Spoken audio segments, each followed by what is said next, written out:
Hey guys, welcome back to the channel. This is story about what if Naruto finds his parents scrolls part 1. Before I start, please do support for more amazing content and comments for part 2. Do consider to subscribe my channel and share my video to your friends and check out the description as well. Let's start the video. On a late October day, a crack of sunlight peered its way through a shade-covered window set within the stone walls of an imposing tower that stood at the center of a bustling village lit by the orange glow of a fall sun as it sank across the horizon.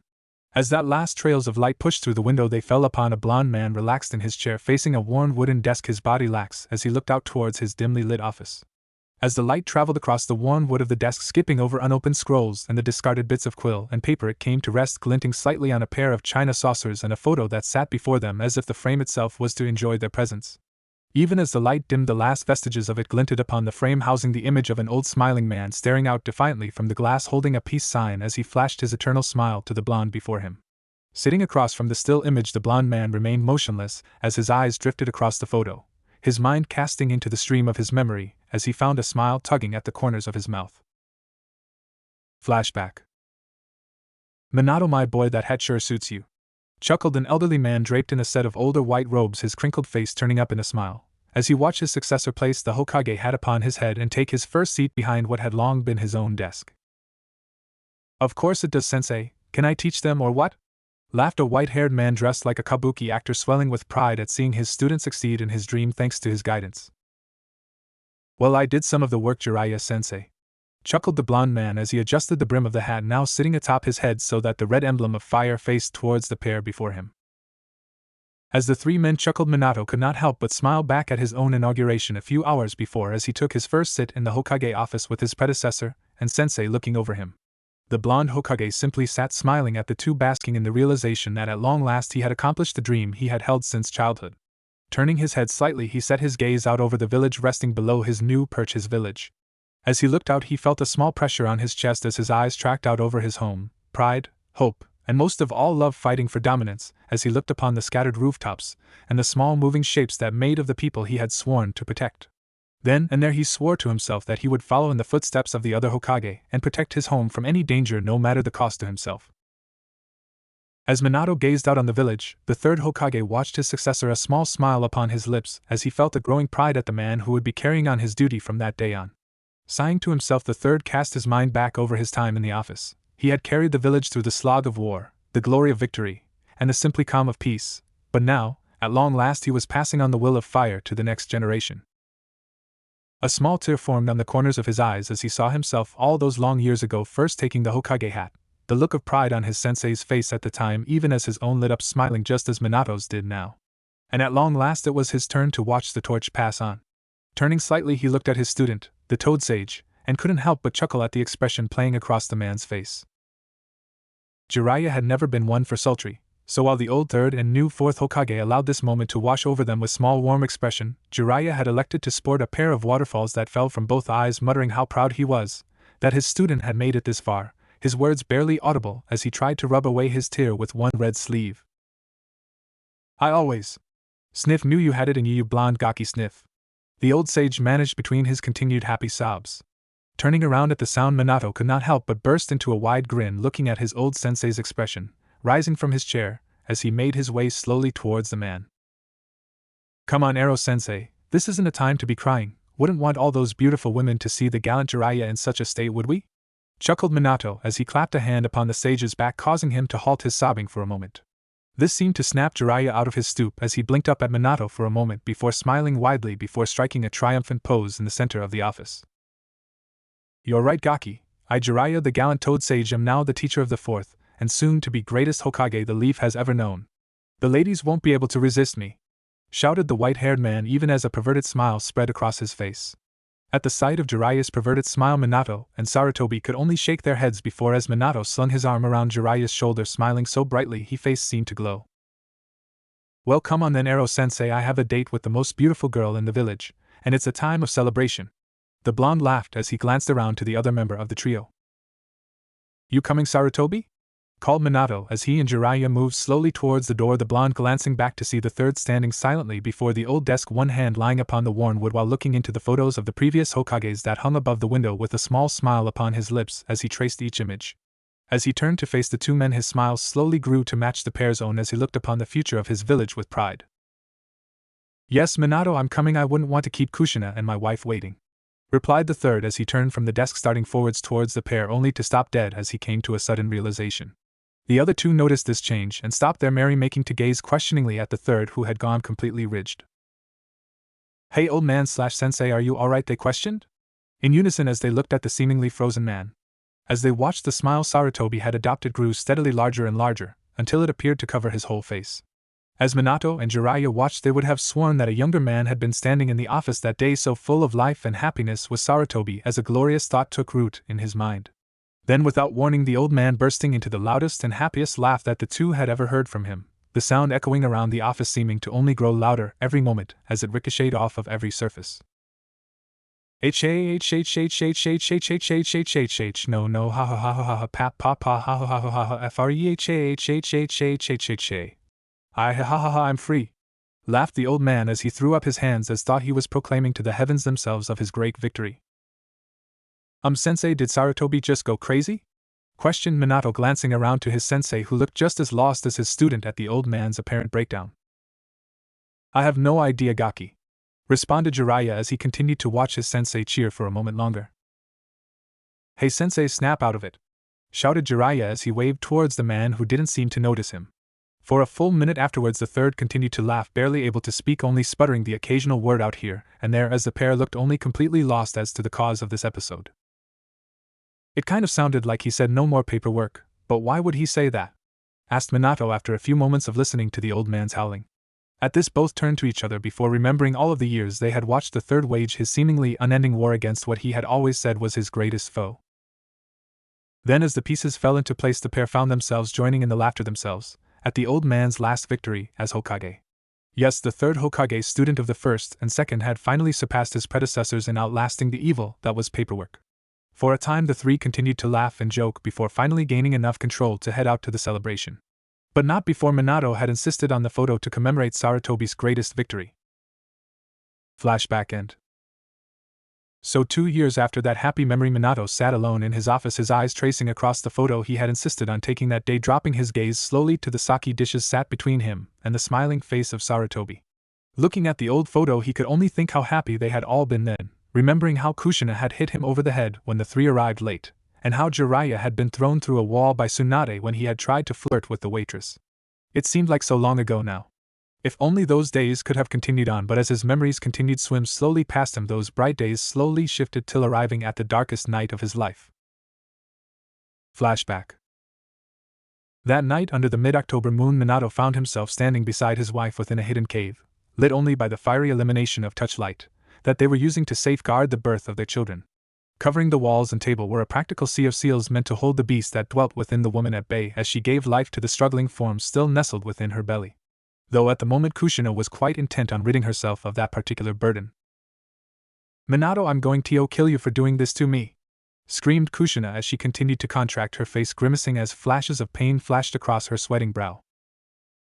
Come on honey, you're almost there, you'll be fine, whimpered Minato even as the bones in his hand cracked under the redhead's grip. His face turned up in worry at the sight of his wife in pain before him. Don't you honey me, Mr. Hokage, I better get all the ramen for this, she screamed out again as the contractions picked up, cutting her words off to be replaced by her labored breathing.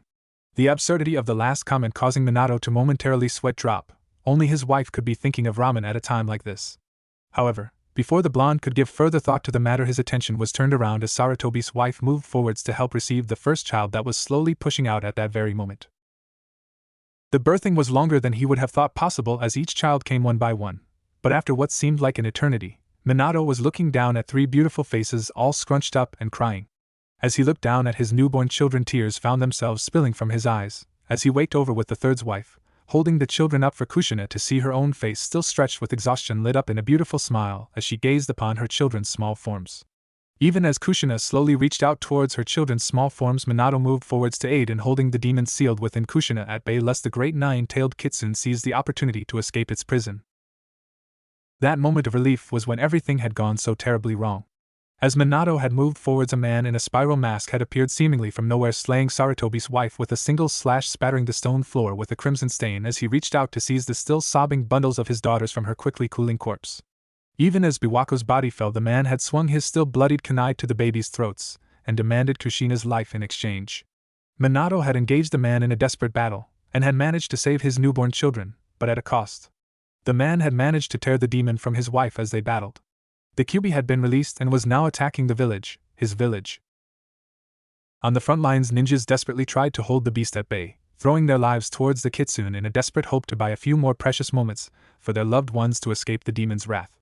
Meanwhile, within a secluded safe house, Minato had managed to retrieve Kushina was now leaning over his wife as he gazed out the window, even as the distant sounds of carnage steadily drawing nearer. As his eyes trailed down to his new family, he felt an odd calm wash over him as he prepared himself for what he knew was his duty. He could not let the beast take them, he would not let it take his village, and he would never let it take anything from him while he still drew breath.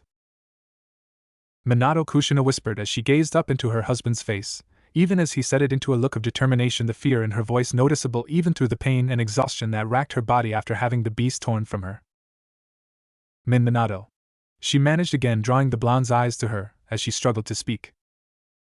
What are we going to do, the Kyuubi? We can't let it hurt them. She whispered, her voice fading slightly as she clutched her 3 babies closer to her bosom, each letting out small whimpers as the distant roar of the Kyuubi rumbled across the land. Don't worry, Kushina, I won't let it hurt them, I promise. He whispered. He slowly moved towards her, his tone setting off small warning bells within her mind even as she felt Minato's lips upon her forehead, and his hands pulling the 3 bundles from her arms as he rose. What are yo? Was all she was able to say as he disappeared in a yellow flash, leaving her alone, her arms now empty, as she felt a growing horror building in her chest. Minato! She called as the realization of what he was doing, and what it would cost, began to set in for her even as her voice rose. What strength she can, pushing out in a cry of fear for the lives of her loved ones. No, Minato, not them, not you, and oh! She screamed, even as her husband raced towards his death. A moment after his departure from his wife, Minato arrived on the battlefield, within a flash of yellow light, landing beside his old sensei and the third, both panting from their continued attempts to hold back the Kyuubi. Minato?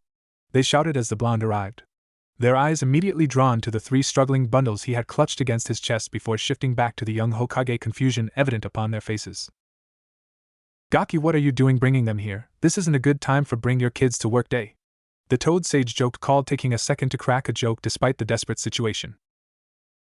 Not replying to his sensei's jib, Minato turned to face the 2, his gaze telling them in a moment that he stood ready to make the ultimate sacrifice that night. At this realization, both suddenly felt like a bucket of ice water had been dumped down their backs as their thoughts came to settle on the only reason for the children's presence, and the haunted look now evident upon the blonde's brow. The Fuinjustu, Shiki Fujin, they both thought at the same time. Gaki, no, you can't do this! Yelled Jiraiya, taking a step towards the 4th, desperate to talk his student out of this. I'm sorry, sensei, but it's the only way. If I do this, at least the fox won't be able to take anything else from me, and they. At this point he looked down upon the faces of his children, a soft smile touching his lips. At least they will be safe, he finished in a determined tone. And oh Gaki, there has to be another way. We can think of something, we just need a little time, pleaded the Toad Sage. Time, growled Minato as he turned to his sensei. Time is something we don't have. Every second is being paid with by the blood of our village, my village. If my death can stop that flow, I will jump into the jaws of the Shinigami himself. Minato shouted back, his voice causing the babes in his arms to suddenly begin to struggle slightly against his chest as the little face of his son let out another loud cry. Jiraiya! Spoke the 3rd, cutting off the sage's retort before it could begin. He is right, whispered the 3rd, his words causing the sage to spin around to face him, looking horrified at his old sensei's words. This is what it means to be Hokage, this is what it means to be prepared to give your life for the sake of the village, and this is why Minato was the right choice for Hokage. Continued the 3rd as he slowly approached Minato even as the roar of the Kyuubi drew steadily closer. But sensei, managed the white-haired man as he watched the aged Hokage pass him by as he slowly moved to stand before Minato. As Sarutobi approached, Minato found his eyes drifting down to the crying face of his son as he raised one hand to lightly caress the boy's cheek in an attempt to quiet him, silently thanking the 3rd for understanding what had to be done as he looked upon his children for what could be his last time. That moment, however, was all the aged man needed as he disappeared in a burst of speed, appearing behind the young Hokage, and with a swift chop to the neck, rendered him unconscious. Before Minato's body had reached the forest floor, Sarutobi had moved yet again, gathering the 3 children in his arms, and turned to his student, who looked on in shock. Jiraiya! The 3rd shouted, causing the Toad Sage to turn away from his fallen student to his teacher. Look after the Hokage, And here he paused, his eyes drifting slowly across the treetops to where the barest hint of the village could be made out, illuminated in the raging flames around it. Look after the village for an old man, will you? He finished, a look of peace overcoming his face as he watched his student looking unbelieving at him. But sensei, you can't. Jiraiya began, only to fall silent as Sarutobi shook his head slightly. The ghost of the sensei he had been seeming to fall around him as he lectured his student for one last time. Jiraiya, I told you a long time ago what it meant to be a shinobi of Konoha. The old man said, looking back at Jiraiya with that same look of peace upon his face as he slowly turned away from his student. Besides, the third called, cracking a small smile as he continued, I think beating both paperwork and the kyubi will make me welcome when I see my senseis tonight. After all, I can't keep Biwaka waiting for me. Finished the old man with a smile even as he vanished towards the raging kyubi, leaving the pair alone in the clearing as the roars of the kyubi thundered across the land, the drums to the final march of a true shinobi. Jiraiya could only fall to his knees looking down at the form of his student lying unconscious before him. Even as the roaring of the kyubi grew and Jiraiya heard and saw the explosions and seal arrays that signaled the final battle of his teacher, he could only remember back to his first days as a student with the third. CS. Sensei, what the idea of the will of fire that you keep talking about? Asked a young Jiraiya as he sat tied to training post, blinking up towards where his sensei stood looking down at him. Pushing what strength remained in his aged form, Sarutobi dashed forward, breaking out of the forest edge as he turned to face the rampaging kyubi, a blast of smoke obscuring him for a moment before his oldest partner, the great monkey king Enma, was falling into step beside him. As the two rushed ahead, another blast of smoke erupted before the charging man was suddenly amongst a field of identical figures, all now sporting great staffs that they lowered to face the great kitsune that swiveled to face them. The will of fire. Well, that is something my senseis passed down to me when I became a shinobi of this village. Honestly, what do they teach you kids in the academy these days? Replied Sarutobi, putting on hand to his chin as his eyes drifted momentarily from the bound boy who looked annoyed at being suddenly ignored. With a monstrous roar, the massive kitsune rushed towards the approaching storm of Sarutobi's enormous claws, fangs and tails coming to bear upon the army before him that answer his roar with one of their own, a last valiant battle cry that echoed out through the night as the elements themselves hurtled one after another, covering the skies in flashes of flame and electricity beside the dull force of water and earth, all cast against the beast's ferocity. Well, how to put this? You see, the will of fire is what makes us able to protect those we care about.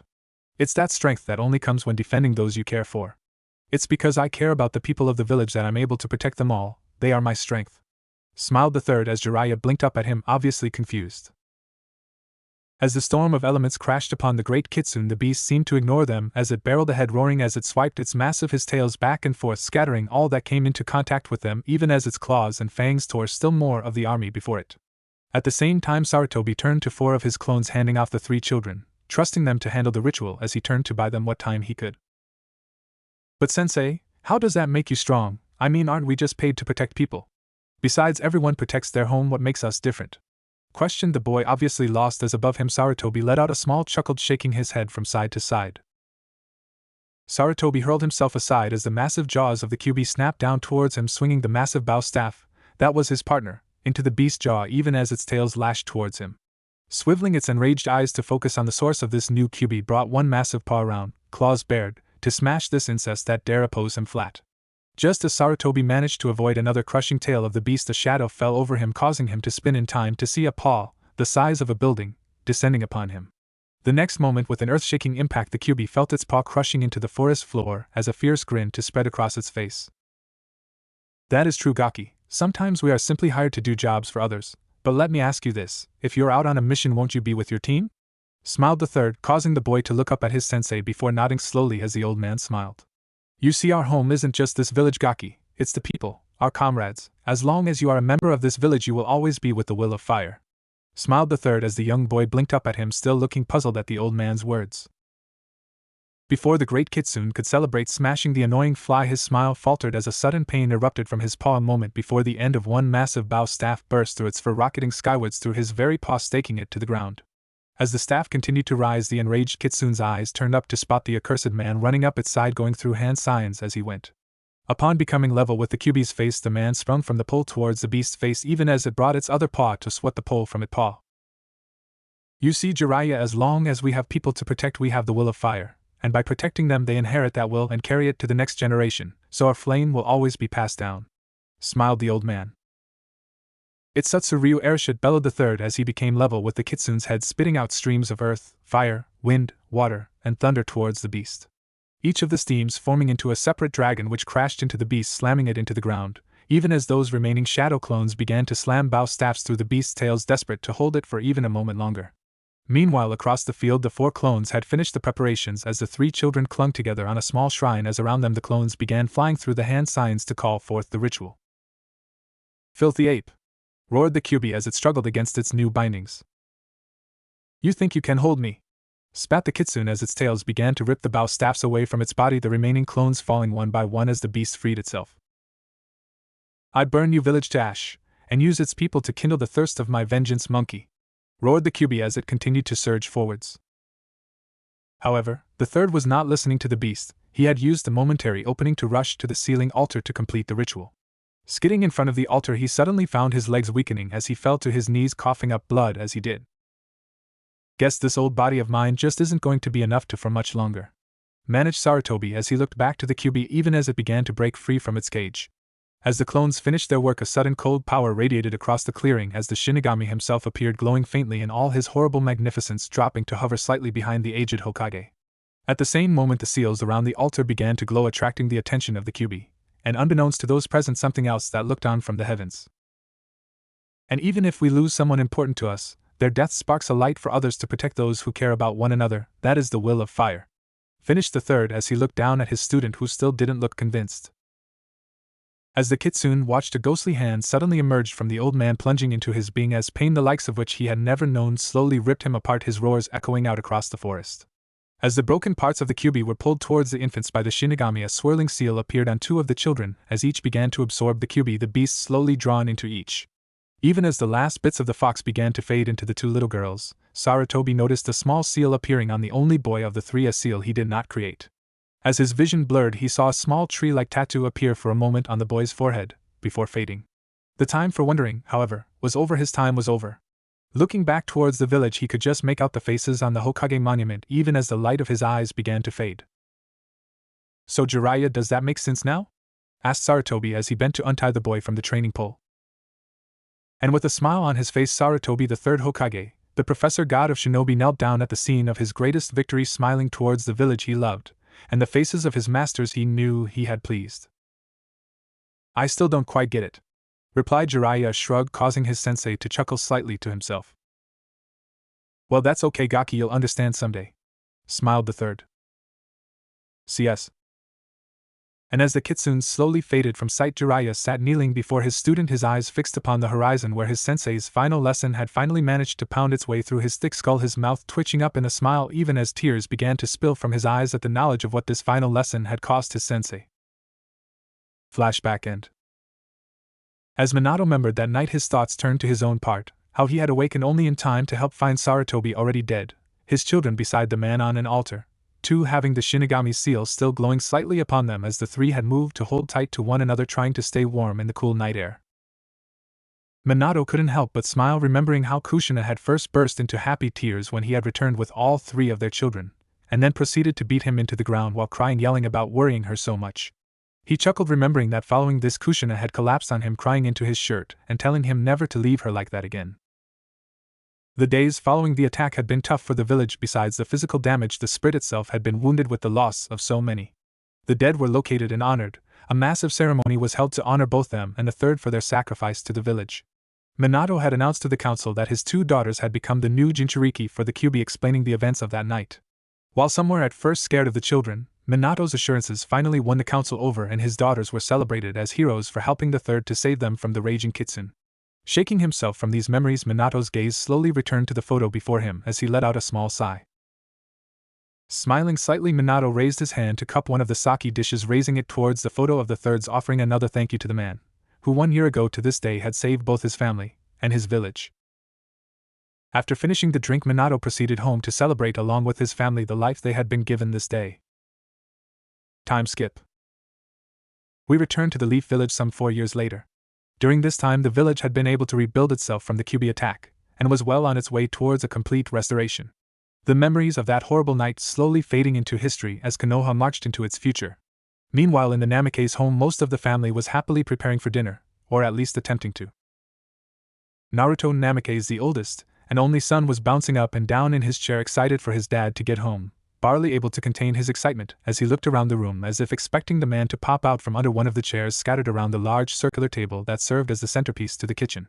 The young child's grinning face was just like his mother's, but everything else was a complete mix of his parents'. His eyes were a blind of both the violet of his mother and the azure blue of his father, so that they carried a look not unlike a sea at sunset. Meanwhile, his hair had chosen a bright blonde mop just like his dad's. As he looked around, his blended eyes met the bright blue of the second oldest child that stood opposite him.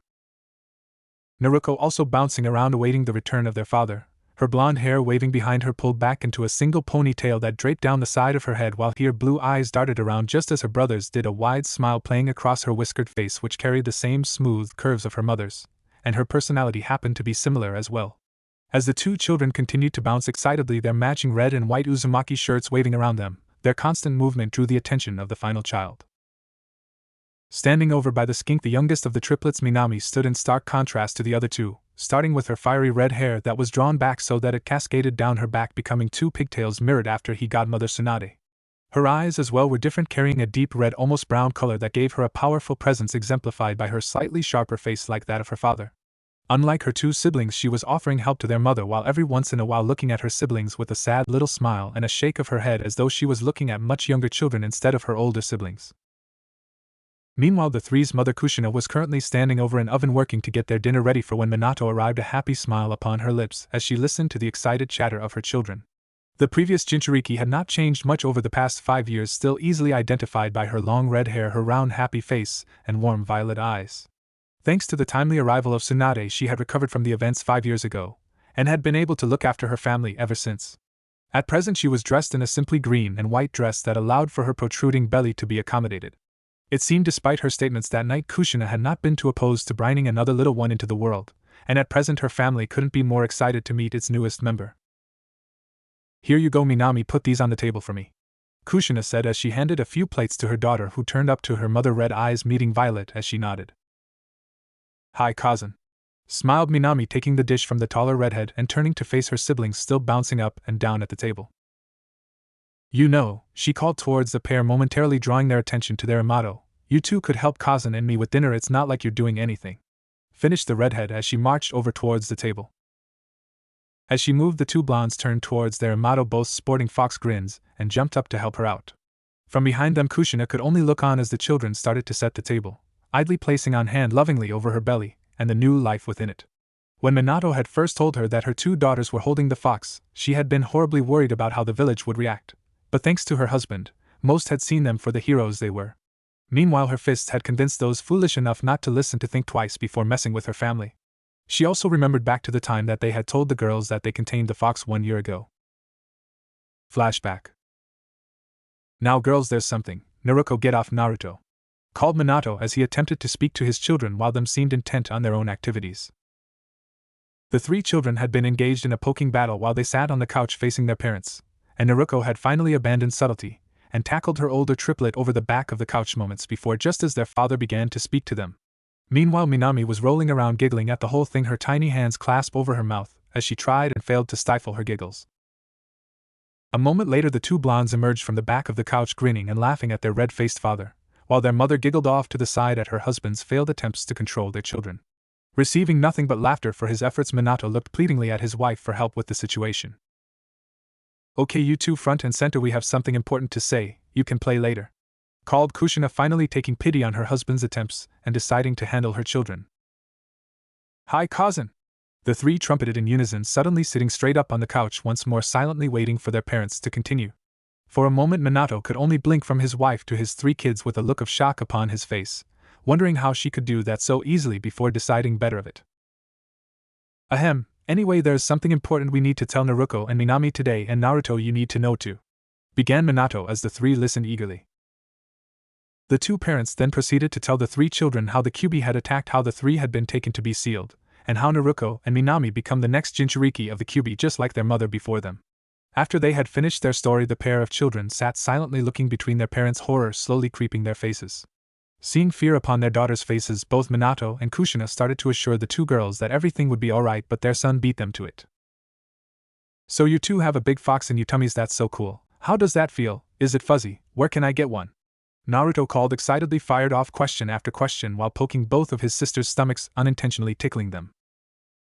Nah, Naruto, hehehe, stop that, the hehe tickles, laughed Minami as she tried to get her brother to stop, the tears that had begun to form out of fear and sadness turning to happiness before she could even let them fall. Hehe onaikan hehehe, no fair, stop that, laughed Naruto, who like her sister had her mind shift from sadness to happiness due to her brother's assault, her hands trying and failing to batter his away as he continued to poke at both of the girls, drawing fresh giggles from their lips. But why, you said you have a fox in your tummy, so I'm just petting him, maybe he's ticklish too, smiled Naruto while continuing to play with the two sisters, each glancing at each other through their laughter before smiling back at their brother and tackling him to the floor, intent on paying him back, with cries of fox power, and for the fluffy one ringing out amongst the children's laughter. In the end, the serious discussion of the daughter's burden culminated in 3 children, 2 blonde and 1 redhead, rolling around before their parents laughing and playing, the fears of what they had learned banished before they be given life. Meanwhile, both Minato and Kushina looked on happily at their children, silently thanking their little maelstrom for protecting his sisters from their own doubts. Well, Kushina-chan, I don't think we have to worry about them feeling bad as long as Naruto is around, smiled Minato as Kushina nodded to him, her own thoughts, remembering the words of her predecessor Mito, and knowing that within this family they would always find the love they needed to hold strong to their burden. Flashback end. Just as Kushina allowed her memories to fade, Minato entered into the kitchen only to be bowled over by 2 blonde missiles that tackled him to the floor, with ear-to-ear smiles and cries of "To-san" as she watched Minato disentangled himself from the 2 with help from Minami, who always seemed the more adult of the trio, and helped her father to his feet. Well, how my favorite family is today? Asked Minato as he walked over to Kushina, planting a kiss on her cheek as he did so. Your family is fine, dear. We were all just getting dinner ready before the party tonight, isn't that right, kids? Kushina said, smiling down at the 3. Hi! Called the 3, smiles covering all 3 of their faces. Well, that's great, guys, replied Minato as he moved to help Kushina with the meal, fussing over her to the point she had to swat him with her ladle just to get him to calm down. After dinner, the group proceeded to get dressed for the arrival of their guests for the party, before they headed out to the QB celebration. Once they were all down in the living room again, Minato called his family forward to make a quick announcement before the guests arrived. Now, Minami, Naruto, I have talked to your cousin, and we have decided that we need to begin you training a little early, so that we can get you guys ready for the academy next year, he said, smiling down at his girls.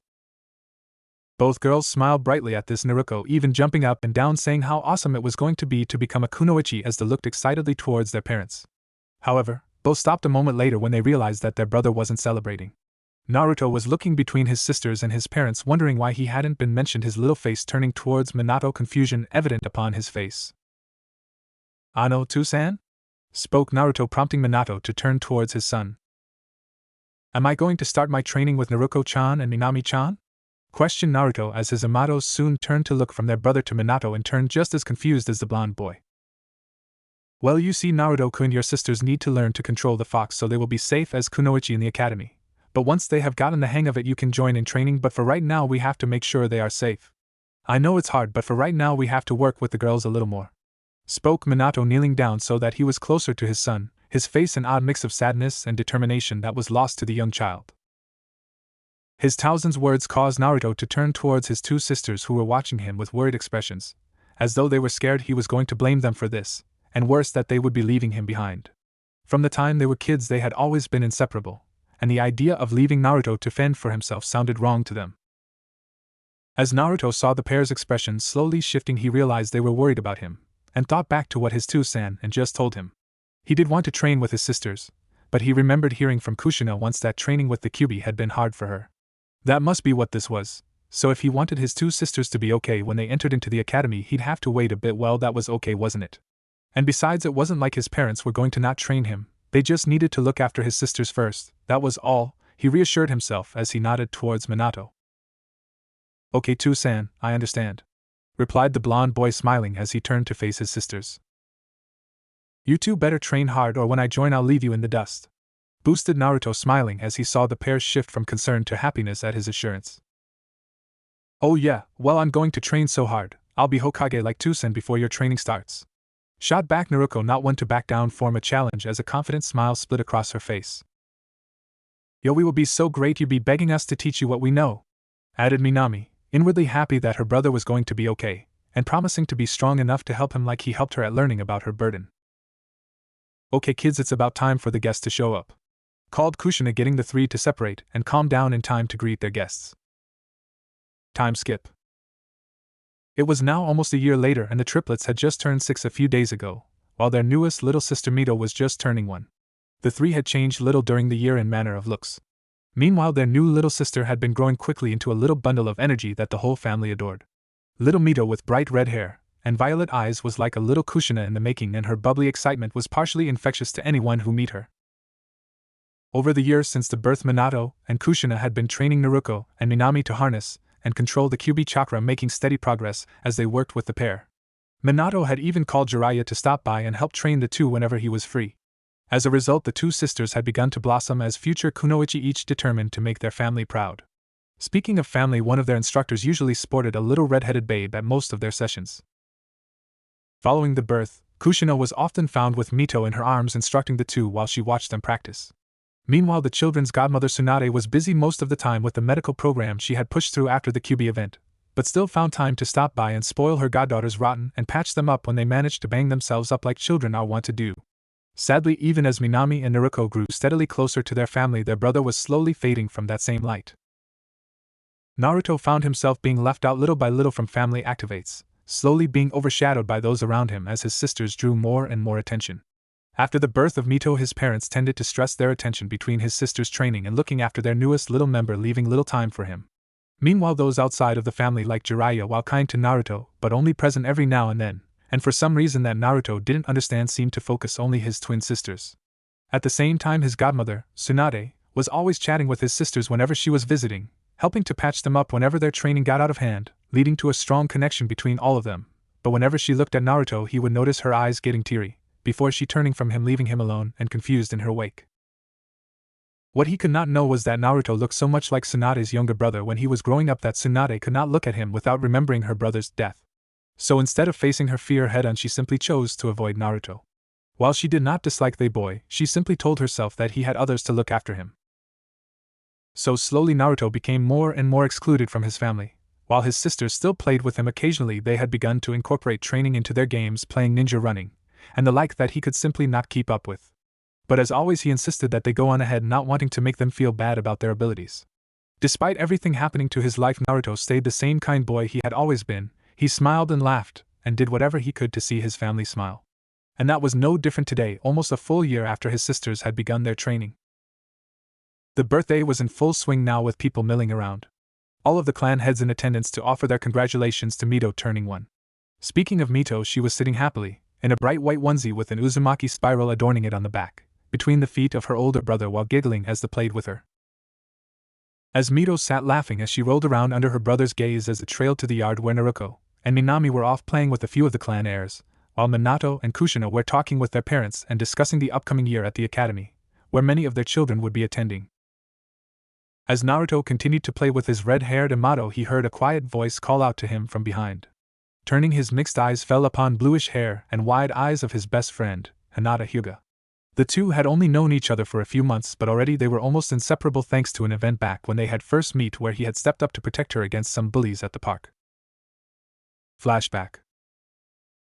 Naruto had been walking through the park wondering what to do while his sisters were off playing shinobi tag, when he heard the sound of raised voices from behind a clump of trees a bit off the trail.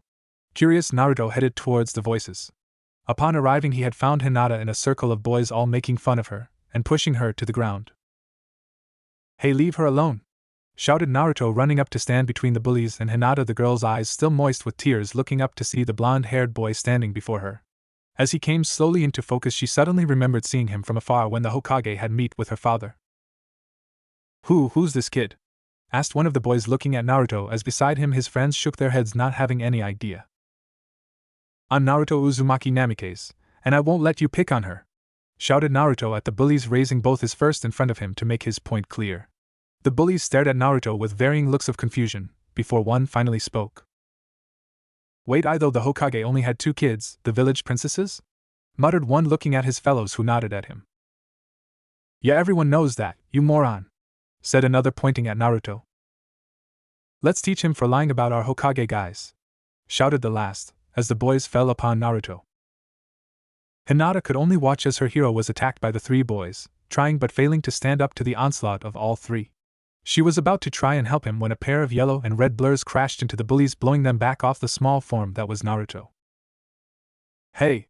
Which one of you wants to tell me why you are hurting my Anasin?" shouted the enraged form of Naruto, as she stood protectively in front of her brother, blonde hair wiping back as her blue eyes trailed across the stunned bullies. "Never mind, Naruto. It doesn't matter what they say, they're still getting a butt kicking for hurting out Onizen," called Minima, cracking both her knuckles like her godmother often did whenever their godfather did something perverted, the three boys shivering as the pair advanced on them. Before the three boys could do more than cry out in fear, the girls were upon them, returning each punch tenfold for having hurt their brother. During this commotion, Naruto had slowly gotten up and looked around to find Hinata looking worriedly towards him, her eyes still moist with tears. Smiling at her, Naruto half dragging himself over till he was beside her, looking her over with an obvious amount of concern. "Hey, are you okay? They didn't hurt you, did they?" asked Naruto once he got close enough to see Hinata clearly. Hinata in turn simply nodded slightly as her mind raced, trying to figure out who this boy was before her. "Wait, I thought the Hokage only had 2 girls, but they just said he was their brother, so wait, does that mean the Hokage's son just saved me?" she thought in a rush, even as a red blush began to creep over her face as Naruto leaned in looking concerned. "Hey bro, you okay?" came the call of Naruto, who had just finished giving the world's worst wedgie to one of his would-be attackers. Turning at her call, Naruto found himself smiling at the sight of the 3 bullies now tearing across the clearing, all crying as his sisters stood triumphantly before him. "Oh, course, Databeo, I'm fine, those guys couldn't beat me if they tried," he said, trying not to show that he was actually pretty hurt. "Onizen, what are we going to do with you?" sighed Minami as she approached, shaking her head slightly. "You're not strong enough to protect yourself yet, try thinking before you act." She finished, looking a little sad at lecturing the boy for getting himself hurt. "I meant to strong, I'm going to be stronger than both of you, just wait till we get into the academy and you'll see," Naruto replied, standing up and thrusting his fist into the air. "Baka," Minami said while putting her hand over her face. She knew her brother wanted to be strong, but the fact remained that he was only going to get himself hurt if he kept on going the way he was. She was also getting more and more annoyed with how he seemed unwilling to realize it. Why doesn't Onizen see how far behind he is? I mean, he just keeps saying that Kassen and Tusen will train him soon, and he'll show us then. Onizen has to learn how things work, or he's going to get himself hurt," she thought as beside her Naruto had other ideas.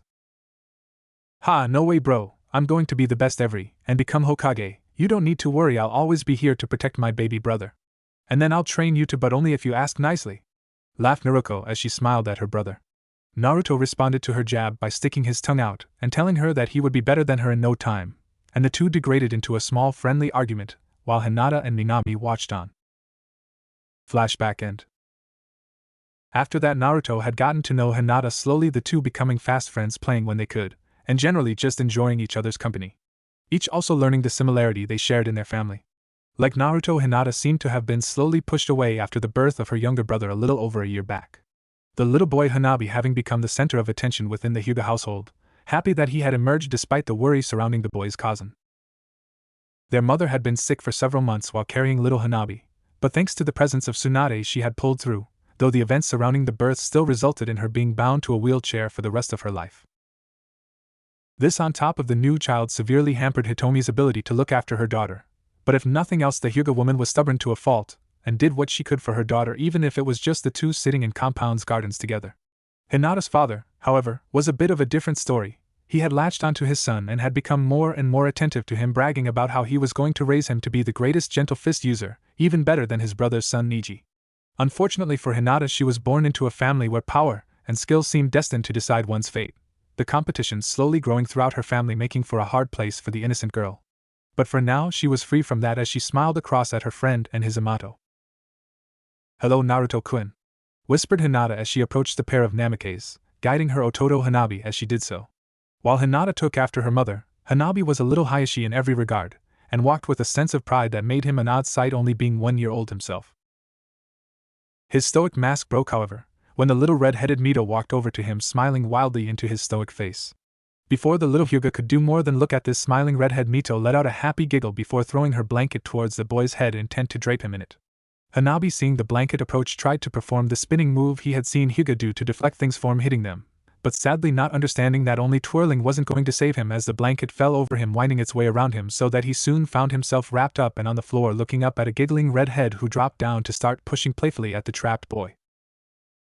While the two one-year-old had been having their tiff, Naruto and Hinata had begun talking about the academy, hoping they would both be in the same class when it started. And so on. This continued throughout the evening until at long last the guests had left, and only the Namake's family remained. As their parents tucked each of their children in for the night, Naruto sat waiting in bed for the chance to ask his parents the question that he had been waiting a full year to ask. When the two came in to wish him good night, they found Naruto bouncing up and down on the bed in restless excitement. "Now what has got you so excited?" asked Kushina, smiling down at her son as Naruto's excited eyes turned to her. "Well, Kassen, now that Mito is one, does that mean I can join the training now, can I?" asked Naruto with stars in his eyes as he looked between his parents. At his question, Kushina felt a slight pang of guilt as she looked down at the smiling face of her son. She had only recently been able to get back up and start to help the girls with their training, and despite their improvement they were still not where both Minato and she wanted them to be before Naruto joined them. With Mito finally becoming old enough to not need her complete attention, she had hoped to move towards training the girls on a more hands-on approach to finish things up. Meanwhile, beside her, Minato was biting back his own guilt as flashes a choice he made assaulted him like so many hammering blows. He still had to help his girls prepare for the job they would have in the future, he knew that, and for that he also knew what he would have to sacrifice. But he had to make sure they were ready if everything he cared about was to be protected. "Besides, I went through the academy without help, so did Sensei. It's not like I'm leaving him to the wolves, and there will be time later, yeah later," thought the man as he shook himself back to reality, looked down at his son. "Well?" spoke Minato, drawing Naruto's attention to him. "I think it would be best for you to start up in your academy studies before we start your training, son," spoke Minato as Kushina looked to him a little worried. "Who, but why?" asked Naruto, looking confused. "Well, you see, son, the academy will be able to tell where you are good at, so that when you start with us, we will be able to teach you even faster, and we don't want you having trouble with both our training and the academy work," lied Minato, even as he felt the pang of guilt in knowing that he was misleading his child. But I thought I would get to be trained by you," whispered Naruto, looking sadly between his parents, feeling a horrible sinking feeling in his chest as the joy and excitement that had been building there tumbled away. "You will, Sochi. We'll be training you in no time, but we need to make sure we don't rush things," said Kushina, feeling tears on the corners of her eyes even as she saw the confusion on her son's face, as she too threw in the white lie she hated herself for using. Naruto, for his part, looked back and forth between his parents, feeling a multitude of questions springing to life within his head. Why can't they train me? I mean, they love me, right, and they train Naruto and Minami. Why am I being left out? Hey, why does mom look sad? I hate it when she looks like that. Stupid Naruto, of course they love you, look, they are sad, you don't like them looking after you, baka. Quick smile, show them you're okay. Wait, why, I mean I am sad, maybe they should feel bad, no, I won't let them be sad, Databeo, thought Naruto as he pushed back his confusion, forcing a smile onto his lips. I'm okay, he said happily, causing both parents to relax slightly.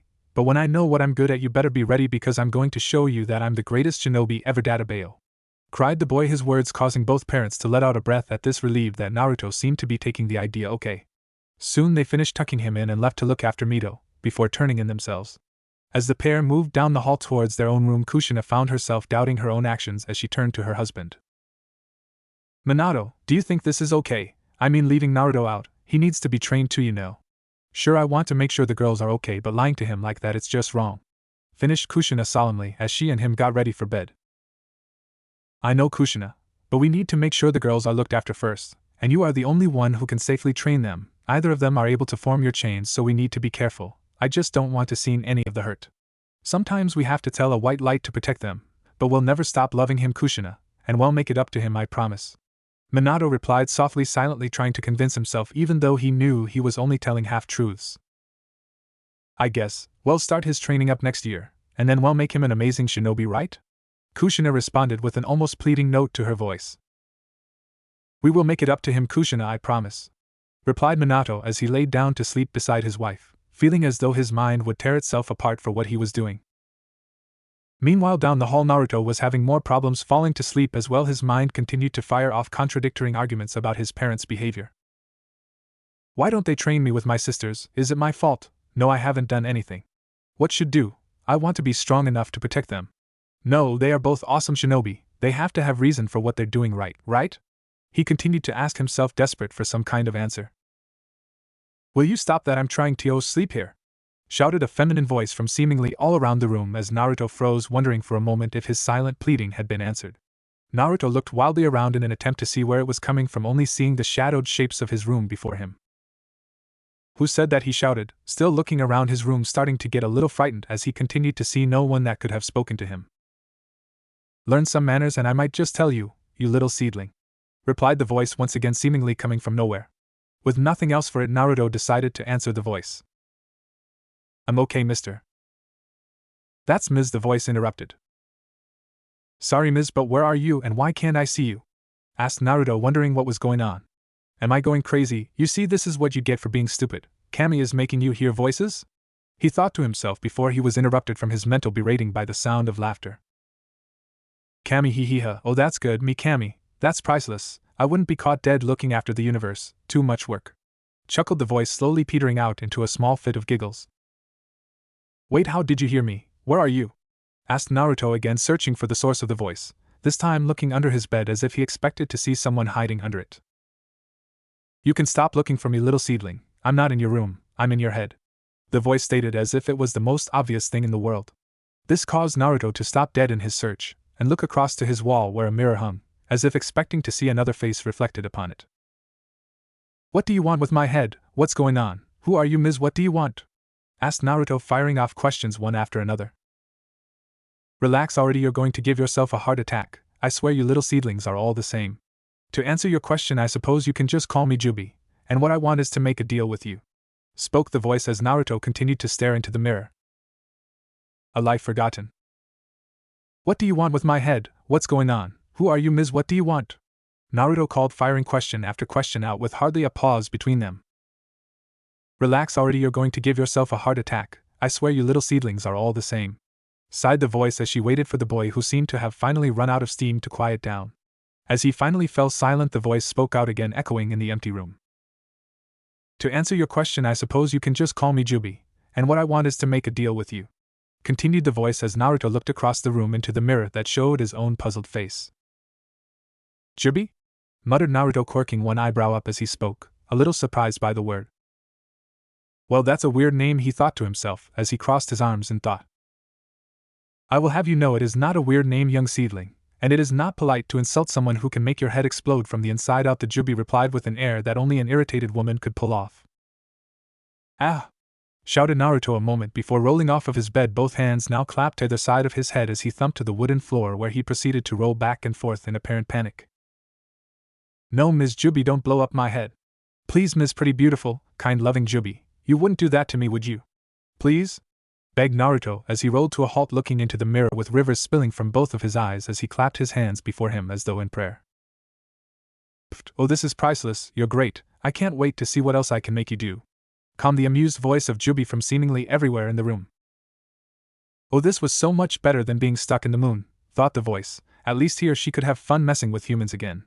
After finally getting her amused giggles under control, Jubi turned her attention back out to her host, noticing as she did that he had fallen silent once more. "Hey little seedling, you still alive out there?" asked the Jubi as she once again looked out through the boy's eyes to see his face now turned from fear into a childish pout that was looking back at him from his own re-election. "Ah, does the little seedling not like being picked on by the big bad Jubi?" She laughed, looking at the cute pouting form of Naruto, who had brought his arms up folded before him as he looked pointedly away from his reflection as if trying to ignore the voice. "That wasn't funny," muttered the boy, still refusing to look at his own reflection as if that was who he was conversing with. "Oh, on the contrary, I think it was quite funny," replied the Jubi, waiting a few moments for a response from the boy, who seemed quite set on ignoring her. "So do you want to know what my deal is, or do you want to sit pouting on your floor all night? Because I can wait a lot longer than you, seedling," chuckled the Jubi as she saw the boy glancing back to his reflection, a thoughtful expression upon his young face as he slowly let his arms fall to his sides. "I guess," mumbled the boy, finally turning to face the mirror again, even if he was only facing his reflection. Ms. Jubi, is there a way that I can see you? It's kinda weird talking to myself," called the boy as he gave his reflection another glance. The boy's remarks seemed to trigger something within the woman as her own thoughts turned back to a time when her only companion had been her voice, and how that long loneliness had come to an end so many years ago. Flashback. The disembodied consciousness of Jubi was silently flouting within her lunar prison, her thoughts cast out once more to how she had managed to let some stupid women steal her charge, and worse, let that same women's children seal her away after robbing her of her power and children in one fell swoop. As her thoughts began to swirl, the agitation became too much as she called out into the starry night. If I ever see that woman and her sons again, I'll seal them in this stupid rock, and see how they like it," screamed Juby into the silence of the moon that she called home. It had been thousands of years since that stupid sage had sealed her into this lunar prison, and with only her thoughts to keep her company, the time had passed very slowly indeed. Her only reprieve had been when on a full moon's night she could cast her gaze down at the world, these brief glimpses being all that kept her from falling to absolute despair within her celestial tome. So tonight, like those before, she turned her gaze upon the earth, not knowing that this moment would spell that end to her long exile. As her eyes slowly shifted down, her attention was immediately drawn to a commotion within a forested land. As she looked closer, she saw her youngest son causing his usual 9 kinds of hell for the people of a shinobi village. As she watched, her son swiped his tails back and forth across the armies of the village, his mouth open in a roar of rage, but something was wrong. That rage, it wasn't his. As she watched the great kitsune raging among the trees, she saw his almost rabid assault upon the village that sat burning beneath him, her eyes narrowing as she saw his eyes momentarily turn skyward, his eyes sporting a horribly familiar red marking. Her memories recalled the only other time she had seen her son like this, all those years ago in that valley, as he stood between the descendants of that stupid women, used as a pawn in their petty battles for power. As her memories fell into place beside the bison before her, an uncontrollable rage boiled up within her. "Damn them!" she yelled as she struggled hopelessly against her prison walls. "It's not enough that they bind me here, but they have to continue to use my children in their stupid war," cried the woman as she looked down at her son's body paraded like a puppet to that family's tune. "Leave him alone, you bastards.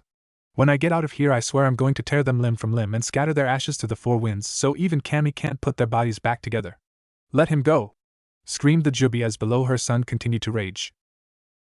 Even as she howled and struggled, her eyes noticed as an older figure charged along to attack her son. Unable to tear her eyes away, she watched the battle began, the shinobi throwing everything he had in an attempt to halt her son's assault on the village. As the struggled, her eyes turned to a small ceiling table which appeared behind the man, her attention now drawn to the 3 small bundles that lay upon it. Turning her attention back to the battle, she watched as one of the attacking figures split formed the fight, turning to run towards the table, as the seals around it began to glow, illuminating the night sky around it. Then he appeared, the one she had long ago known, the brother of her lord, the lord she had failed so long ago. "No, it can't be," whispered Jubi, her tone speaking of the disbelief currently running through her, as she gazed upon the figure who had emerged from behind the old shinobi. But there he was, the Shinigami himself, in all of his terrible glory, his hollowed mask looking down across the bundles before him before turning to look up upon the great kitsune. Then, before she could overcome her shock, she was forced to watch as his hands reached out to tear her child apart. She watched helplessly as the hands tore the yin and yang from her son, his roars of pain flooding the night sky as her own rang out in the heavens above. And still all she could do was watch as the Shinigami's hands dragged the 2 halves into the children, sealing her son once again into a living prison. As the scene slowly came to an end, Jubi found herself openly weeping at the sight of her son's fate. The 9 may have never been her chosen children, but they were born from her, and like any mother, she could no more bear their suffering than her own. As the final flickers of her son began to fail, Jubi found herself turning from the surface, not wishing to see any more, not able to bear to see her children suffer, as she sat helplessly above them. Then, just as her eyes slowly turned away from the lands below, a gentle pressure caught her, as though a hand had reached up to halt her from looking away. As she turned towards that feeling, her eyes found themselves moving down towards the table beside which the Shinigami still stood, looking up towards the moon right into her eyes. As the pair's eyes meet, the Shinigami slowly inclining its head towards the final bundle upon the table. Watching, Jubi saw the skeletal hand of the figure moving to trace a small seal upon the boy's brow, her symbol, as he looked back to her as if to tell her that it was waiting. For a moment she was unable to even believe that this was happening. Had Cammy finally heard her prayers? After all of these years, was she finally being given a second chance, a place outside of this moon prison to once again live in a chance for freedom? The Shinigami once again shifted his head, motioning for the Jubi to move towards the bundle even as its form began to fade. As the ghostly figure slowly began to dissipate, she shook herself from her thoughts as she looked back to the disappearing figures, her lips parting as a chocked voice issued out. "Thank you," she whispered as she allowed the pull from the ceiling table to draw her down towards the final struggling bundle. And so, as her soul had finally been freed from her lunar prison, finally back to the world she had so long been apart from.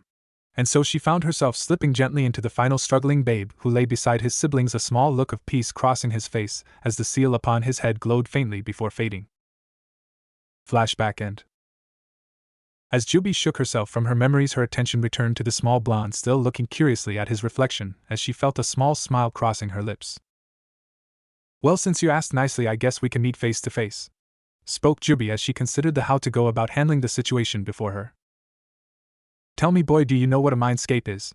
Asked the woman's voice after a moment, as she watched the boy blinking at her words. Naruto in reply cocked his head to one side at the question, moving to recross his arms in what passed for a 6-year-old's thinking pose. For a full minute the blonde sat there, his eyes closed in apparent concentration, as Jubi waited silently, starting to wonder if the boy had slipped back to sleep on her. After a little longer, Naruto suddenly opened his eyes with a look of confidence on his face as he spoke. Nope, no idea, he called as a wide grin found itself spreading across his face. For a moment Jubi simply looked at the boy's smile before letting out a sigh as she shook her head. You know that's not something you should be particularly proud of, seedling, pointed out the woman as Naruto's smile faded, replaced with an annoyed look. Hey, it's not my fault. If you're so smart, why don't you tell me what it is, Databayo? Naruto fired back as Jubi's face quirked up into a smirk the boy could not see. What did I say about asking nicely? Jubi whispered in a dangerously sweet voice that caused Naruto to freeze, his mixed eyes to go wide as he shifted back into his pleading look, complete with clasped hands. Please tell me, smart, pretty, nice Ms. Jubi, gushed Naruto with a hint of panic as he looked to his own reflection, hoping his head wouldn't explode any moment. Nice to see you remember. Oh, and drop the Ms, but the pretty you can leave, chuckled Jubi as she focused on drawing the boy into his mindscape. Now just relax, I'll help you in this time so you can get a feel for it, she called as her presence reached forwards towards the boy's own. Even as the final words echoed within the boy's mind, he felt a tug on the back of his neck as darkness slowly closed in from the outsides of his vision. At first the sudden blackness terrified the young boy as it slowly crept across his eyes, swallowing him whole. However, just as the last vestiges of light disappeared, his eyes were suddenly assaulted with a blinding flash that caused him to raise his hands before his face as an impromptu shield. A moment later, as the light slowly faded, Naruto lowered his arms, allowing his eyes gaze around at his new surroundings. Where before, he would have seen the simple plaster walls of his room, with its usual amount of mess, he instead saw a massive expanse of blue and green stretching out to the horizon. A moment before he had been sitting in his room on the second floor of his home, but now found himself in an open field, the soft green grass now all around him brushing lightly against his bare feet. As he turned his eyes skyward, he saw a cloudless blue sky that seemed to stretch on for miles in every direction, on and on, as if this land had no true end to it. Feeling the touch of the green ground below him, Naruto's eyes fell across his orange pajama from to the grass on hand, running gently through it as he pushed himself up from the ground, his mind already buzzing with questions. Where am I? Last thing I remember was something about mindscape, and that voice saying something about helping me. Was I dreaming? Wait, no, is this that mindscapey thing? But this just looks like some field like the ones outside the village. Maybe that's all that happened, I just fell asleep in the field. Though the boy as he continued to take in his surroundings. However, before he could continue to try and explain how he had found himself in this deserted field, a voice jerked him back to reality. Well, are you going to sit there all day, or are you going to say hello, seedling? Things may pass slowly here, but you don't strike me as the patient type, called the voice now coming from behind the blonde instead of from his own mind. At the call, Naruto spun towards the source of the voice, his eyes traveling across the plain to the peak of a large hill. He suddenly realized he was standing at the base of. Looking up the hill, the blonde's eyes were immediately drawn to the summit where a single magnificent tree stood. The tree stretched some 40 feet into the air, and had bark of pale white, as though the clouds absent in the blue skies had been formed to create its massive trunk. As the boy's eyes trailed up the great tree, his eyes found an explosion of color awaiting him as the thousands of gently swaying leaves formed a great canopy above him, each of the leaves shining with a deep purple light, or shifting to an odd glowing black as thought the leaves themselves had not chosen what color to remain. The tree seemed the center of this place, as though the blue skies and grass themselves were given light from its branches. Slowly Naruto began to approach the top of the hill, feeling an odd pull to reach the beautiful thing. As he continued to get closer, he felt a strange peace about him, as though he was greeting an old friend that he hadn't seen in a great while. Soon he reached the summit, and stood before the tree, a rather disconcerting thought popping into his head as he looked up at the massive tree. Great, I'm talking to a giant purple tree. Oh, that's just great. This is what I get for eating all that ramen. Minami was right, it's rotted my brain. Stupid delicious ramen, thought the boy as he extended one hand towards the bark of the tree, curious to see if it felt as soft as it looked. I wouldn't do that if I were you, little seedling. At least not until we have our talk. Oh, and I'm not just some talking tree, called the familiar voice now coming from directly above the boy. The sudden voice caught Naruto off guard as he jumped slightly back from the tree, looking back and forth for the source of the voice before a small giggle drew his attention up into the softly shifting purple canopy. "That's right, I'm up here, seedling," called the voice once again, a small smile almost visible in the words alone.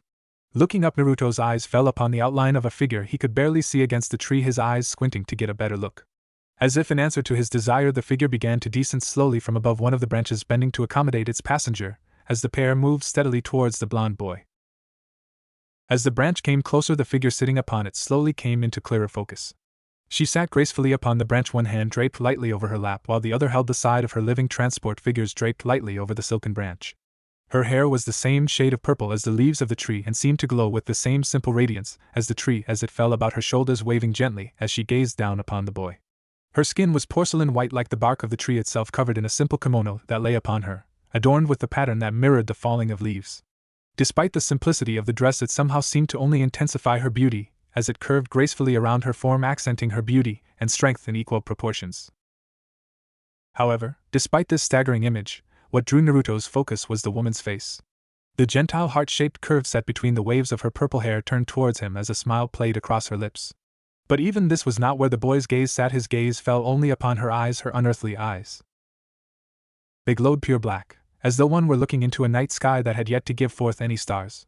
Yet they were somehow welcoming, like some great expanse that was begging to be explored, the warm glow seeking to embrace one just as night would come to embrace day in the endless dance of the heavens.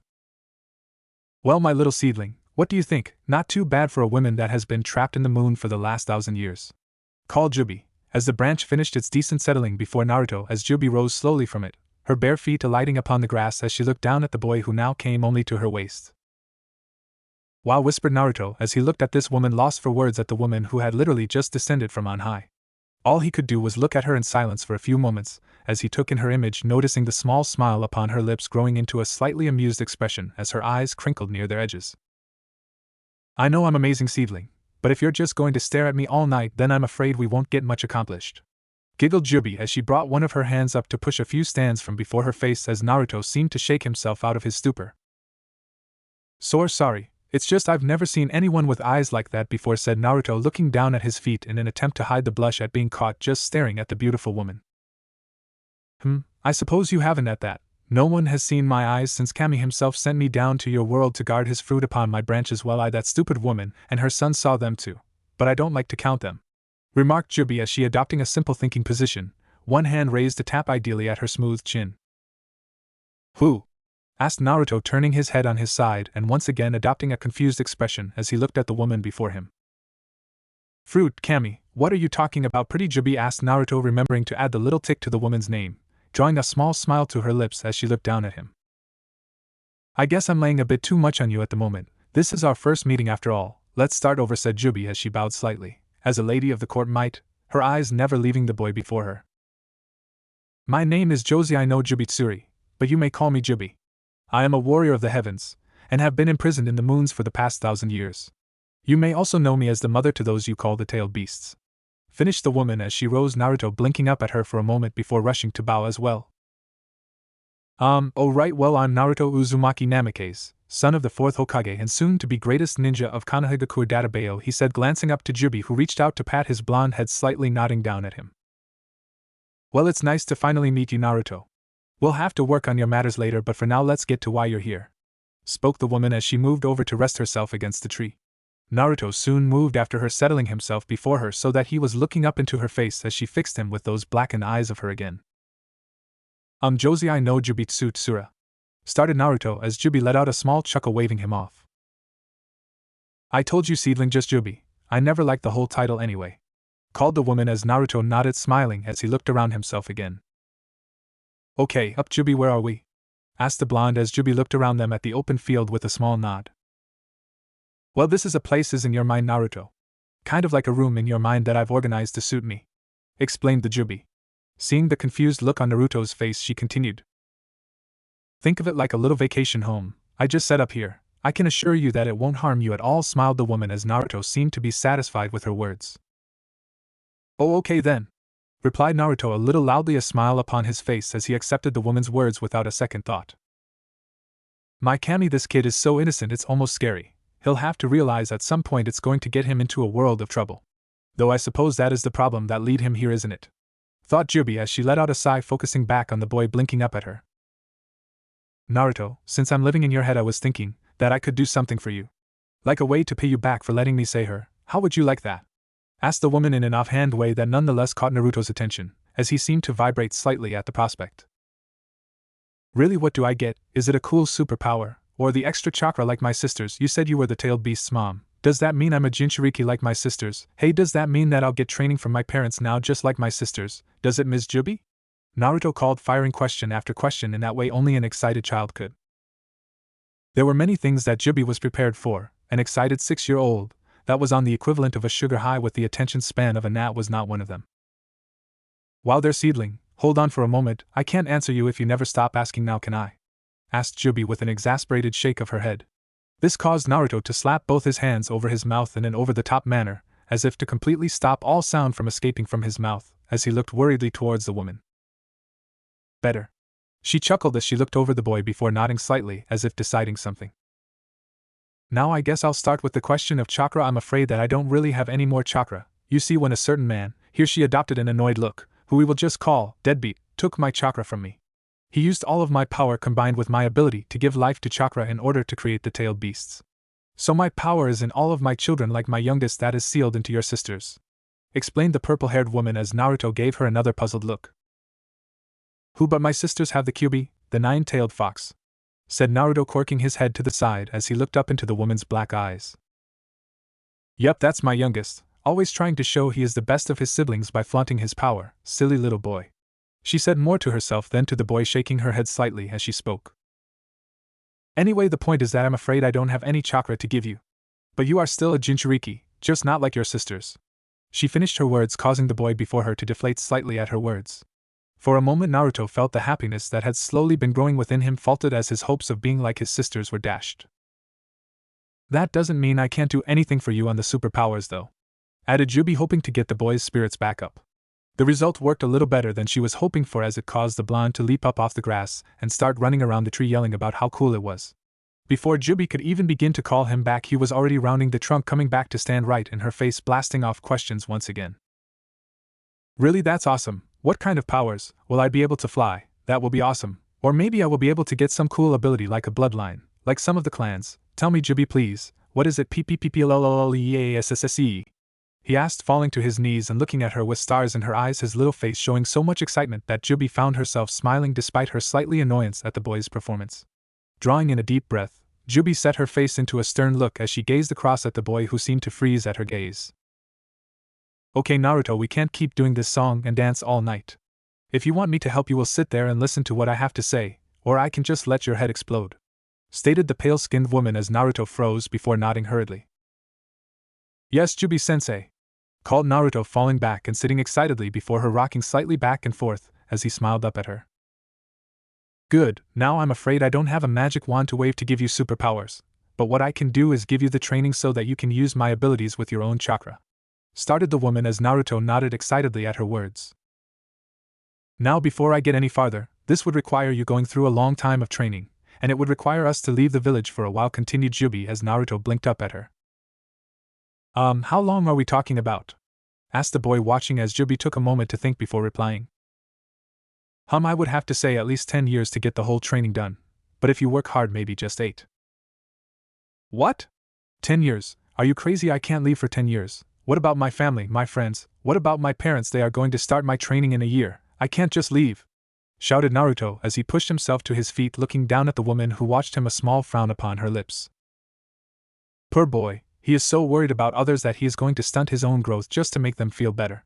And he's just stubborn enough not to care. God, what am I going to do now? Thought the woman even as Naruto crossed his arm, fixing her with a determined look. I'm not leaving my family. My Tusan and Kazan are going to train me to be an amazing shinobi, and then I'll protect everyone, called Naruto as Jubi fixed him with a sad look upon her brow. Naruto, if you keep waiting for everything to work out, you're going to end up left behind, and me along with you. I'm trying to help you, but you need to be selfish this once, replied Jubi, fighting to keep her own voice steady as she slowly rose to her feet so that she towered over Naruto, who looked stubbornly back at her. So what do you care? They are my family. They care and love me. What makes you think you know what's better for me than them? called Naruto, now feeling slightly scared as his own worried found themselves now being directed towards the woman before him. It's not a matter of love you Baka, you want to be a shinobi, well you need to be ready. I have seen hundreds of kids like you go out to save everyone and only end up losing their own life as a result. She called flashes of her own battles rushing through her mind as she recalled those times such ideals had led her to fail in her mission, to caring to sacrifice the innocent to capture that hated woman. I can't. Jubi whispered as the fight left her, allowing her to slowly slip back to her sitting position, looking sadly up at Naruto, her lifetime alone crashing upon her, as she gazed at another who risked the same suffering. I can't let you sacrifice yourself for them, I can't watch helpless while those I have come to care about are taken from me. Continued the woman as Naruto's anger left him as he watched the woman seemingly shrink before him as her voice grew softer, more pained with every moment. I was just like you, all good intentions, and I lost my children to good intentions, I lost my freedom to good intentions, I am not prepared to see you lose everything I did, seedling, I can't live though seeing that again. She finished, turning her moist eyes towards the boy. Naruto looked again into those bright black eyes with the starlight tears that were falling from them as his own doubts surfaced. He hated to have these thoughts, and worse, he hated to see someone so sad. So he did the only thing he could think of, he stepped forward and embraced her, letting his smaller form to be pulled close to her, as she openly wept into his shoulder.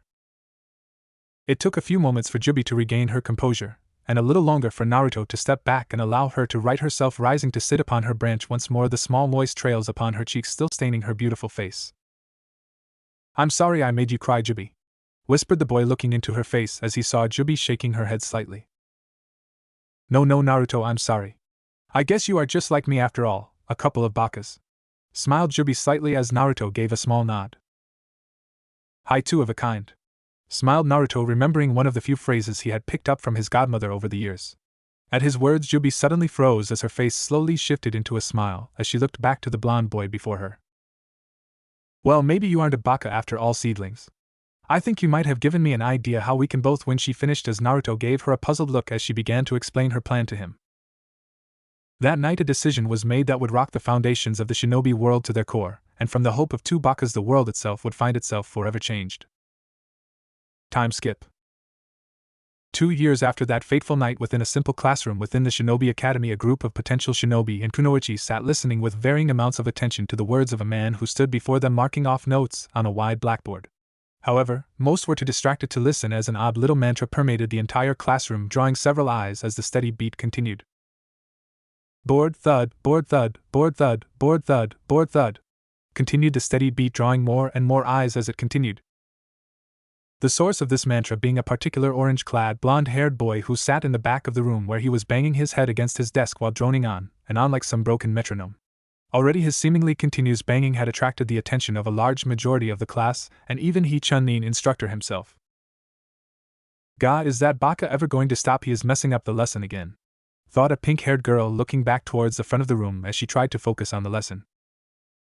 ZZZZZZZZZZ, who wow, just Naruto again, ZZZZZZZ, thought a particularly lazy individual before returning to his sleep, deciding that whatever the blonde had planned, it was too troublesome to worry about at the moment. Wonder what mom packed for lunch, maybe it's those pork buns again. Though a particularly good-natured boy who sat beside his sleeping friend, his hands ideally rubbing his protruding stomach as he continued to worry about lunch.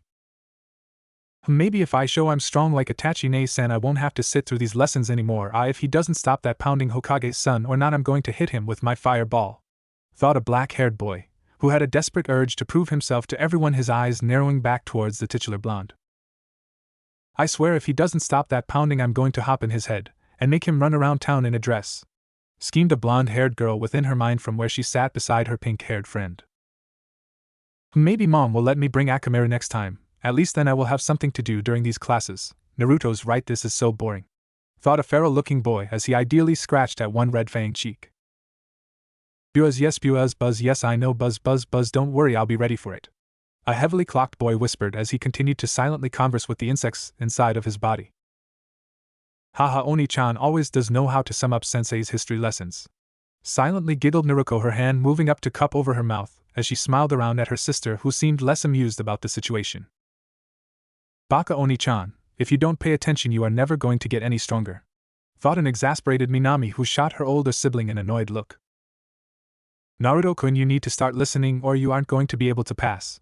I'll have to talk to him later, even if he is right about Irika-sensei's lectures, thought Hinata as she looked at the blonde sitting to her left, her young face a mix of disapproval and amusement at her friend's actions.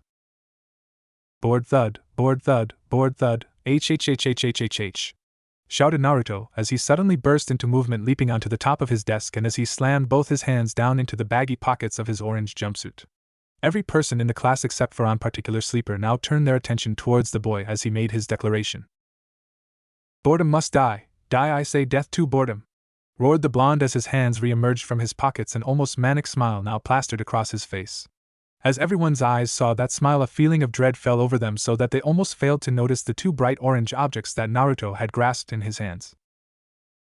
A split second later, both objects were loosed into the middle of the room, followed by a loud bang, and an ensuing river of orange in every direction. A moment after the blast, the whole classroom found itself dripping in orange paint, save for a few interesting exceptions. While most of the class had reacted by diving under their desks at the sight of the orange projectiles, or in the case of one redhead pulled under by her sister, there were two exceptions. The first being Iruka, who had been heading up the stairs towards the blonde at the time, and as a result was at ground zero, making him look as though he had stepped on an orange landmine, his whole form now dripping in a blanket of neon paint. The other victim was one, no longer sleeping, individual who was now plastered against the back wall of the classroom, slowly slipping down the wall even as he muttered to himself something about troublesome blondes. Naruto Uzumaki Namikaze, shouted Iruka as he cleaned the paint from his eyes and cast his gaze around the room. However, Naruto was nowhere to be seen, only an open window and the distant sound of laughter to mark his escape. Naruto! Bellowed Iruka as he leapt out of the window after the blonde, the pair soon hurtling into the village as the remainder of the students watched them go. What the heck, why does he do stuff like this? Roared Sakura as she attempted to shake the orange paint from her books, casting annoyed looks around the destroyed classroom. Yeah, I mean, why can't he be more like Minami? Even Naruto never causes this kind of trouble, added Ino, looking across to where the sisters were emerging from below their desk. Hey, what is that supposed to mean, Ino? Fired off Naruto as Minami let out a sigh, shaking her head towards her sister. Relax, Naruto, Ino didn't mean anything by it, muttered Minami as she surveyed the damage to the classroom. Who cares, that was awesome, best history lesson, every laughed Kiba from the back of the room, bearing a toothy smile as he looked down at the class. But he trashed the lesson? Shouted Sakura, turning on the feral boy. Wasn't that much to trash if you asked me? Sighed Sasuke, looking out the window that the blonde had escaped through. What, but Sasuke, why would you say that? Questioned Sakura. 'Cause he's right, Oni-chan gave us the rest of the day off. Let's get out of here, cheered Naruto, giving Sakura her fox-like smile. Hey, that means a time for lunch, come on Shikamaru, called Choji as he pushed himself up, glancing around to his now neon friend. Hey Hinata, any idea where Oni-chan ran off to this time? Asked Minami, approaching the back of the room where the pale-eyed girl sat.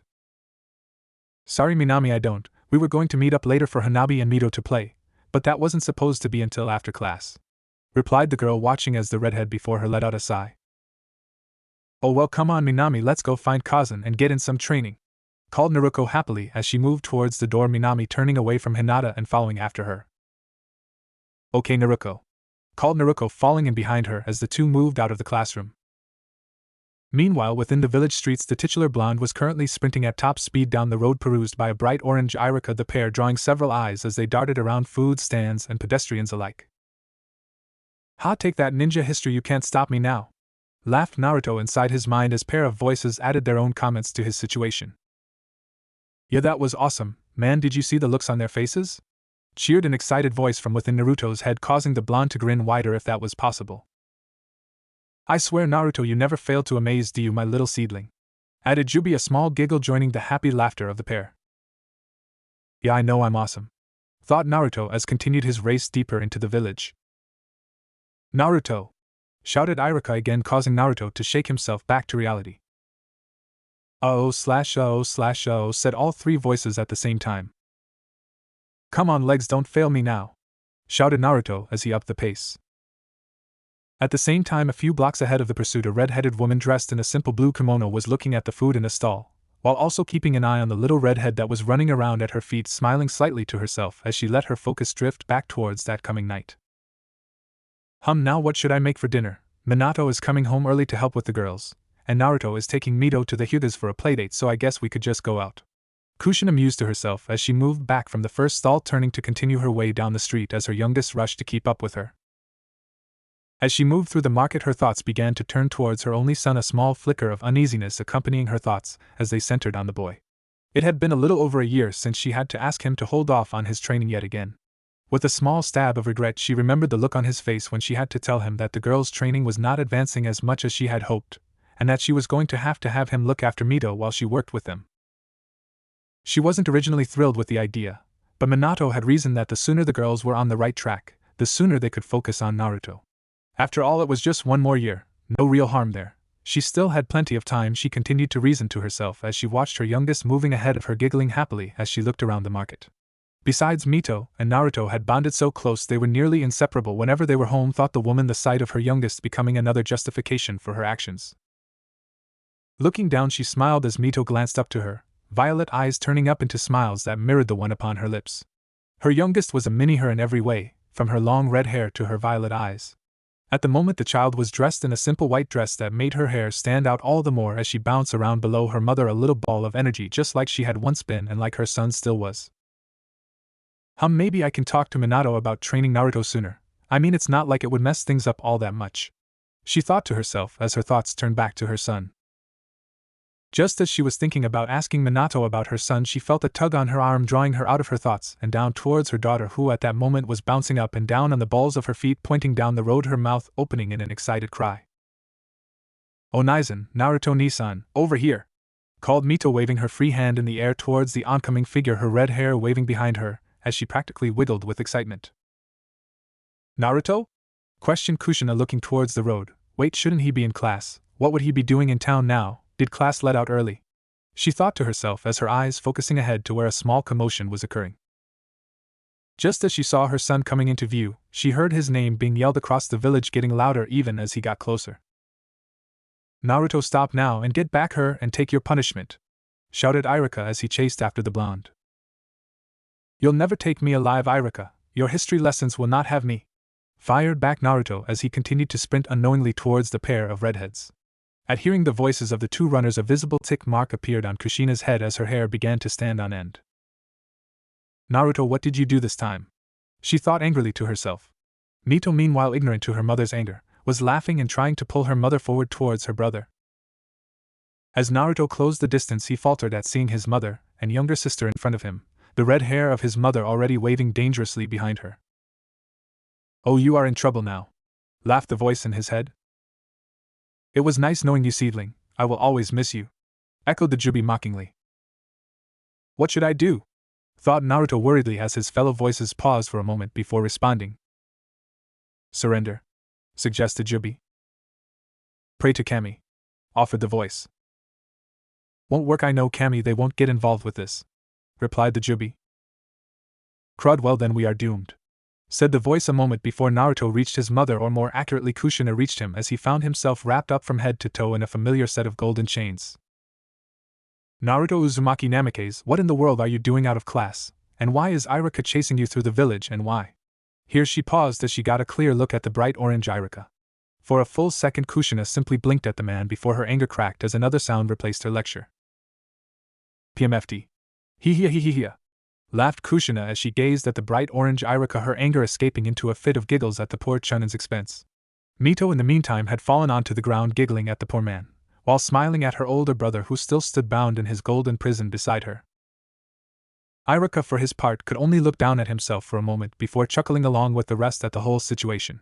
After a few moments, when Kushina had regained her composure, she turned to face Irika once more, with a small grin still playing around her lips that she couldn't seem to shake. "Now, Irika, do you mind telling me why you have taken up my son's dress code and why you are chasing him throughout the village when he is supposed to be in class?" asked the redhead as Irika nodded to her, ideally whipping a bit of the paint from his face as he replied. "Sorry, Kushina-san, you see Naruto here." At this he looked down at the still chained-up boy, decided that he would redecorate my classroom today, while I was in the middle of my lesson, finished Irika as the pair of adults looked down toward the blonde. "Lies and slander, I was framed, ask anyone, they'll tell you," Naruto began before a chain wrapped around his mouth, causing him to both fall silent and over on his side. As the blonde thumped to the street, Mito walking over, still giggling as she reached out to pat her brother's head as he looked up at her with pleading eyes to help him. "Naruto, you are in big trouble, mister. If we weren't already looking after your sisters tonight, you would be grounded for this," lectured Kushina in a scolding voice as she looked down at her son. You have to act more mature if you are ever going to be a proper shinobi databane. She continued, allowing her verbal tick to slip by due to her annoyance at the boy. Naruto in turn looked up into his mom's eyes, violet into his mix of blue and purple. After a moment his gaze dropped as he nodded his head at her words, allowing his body to go lax within the chains. Good, said Kushina, allowing the chains to resend back into her body, allowing Naruto to push himself back up. Even after rising, Naruto continued to look down at the ground, not wanting to look back up at his mother for fear of seeing her disappointment in him. Then he felt a hand on his head softly ruffling his hair, causing him to look up to see his mom smiling brightly at him. With that out of the way, nice going. With the paint, I bet the whole class looked hilarious. The redhead feeling a small warmth as she saw Naruto's face brightening at her praise.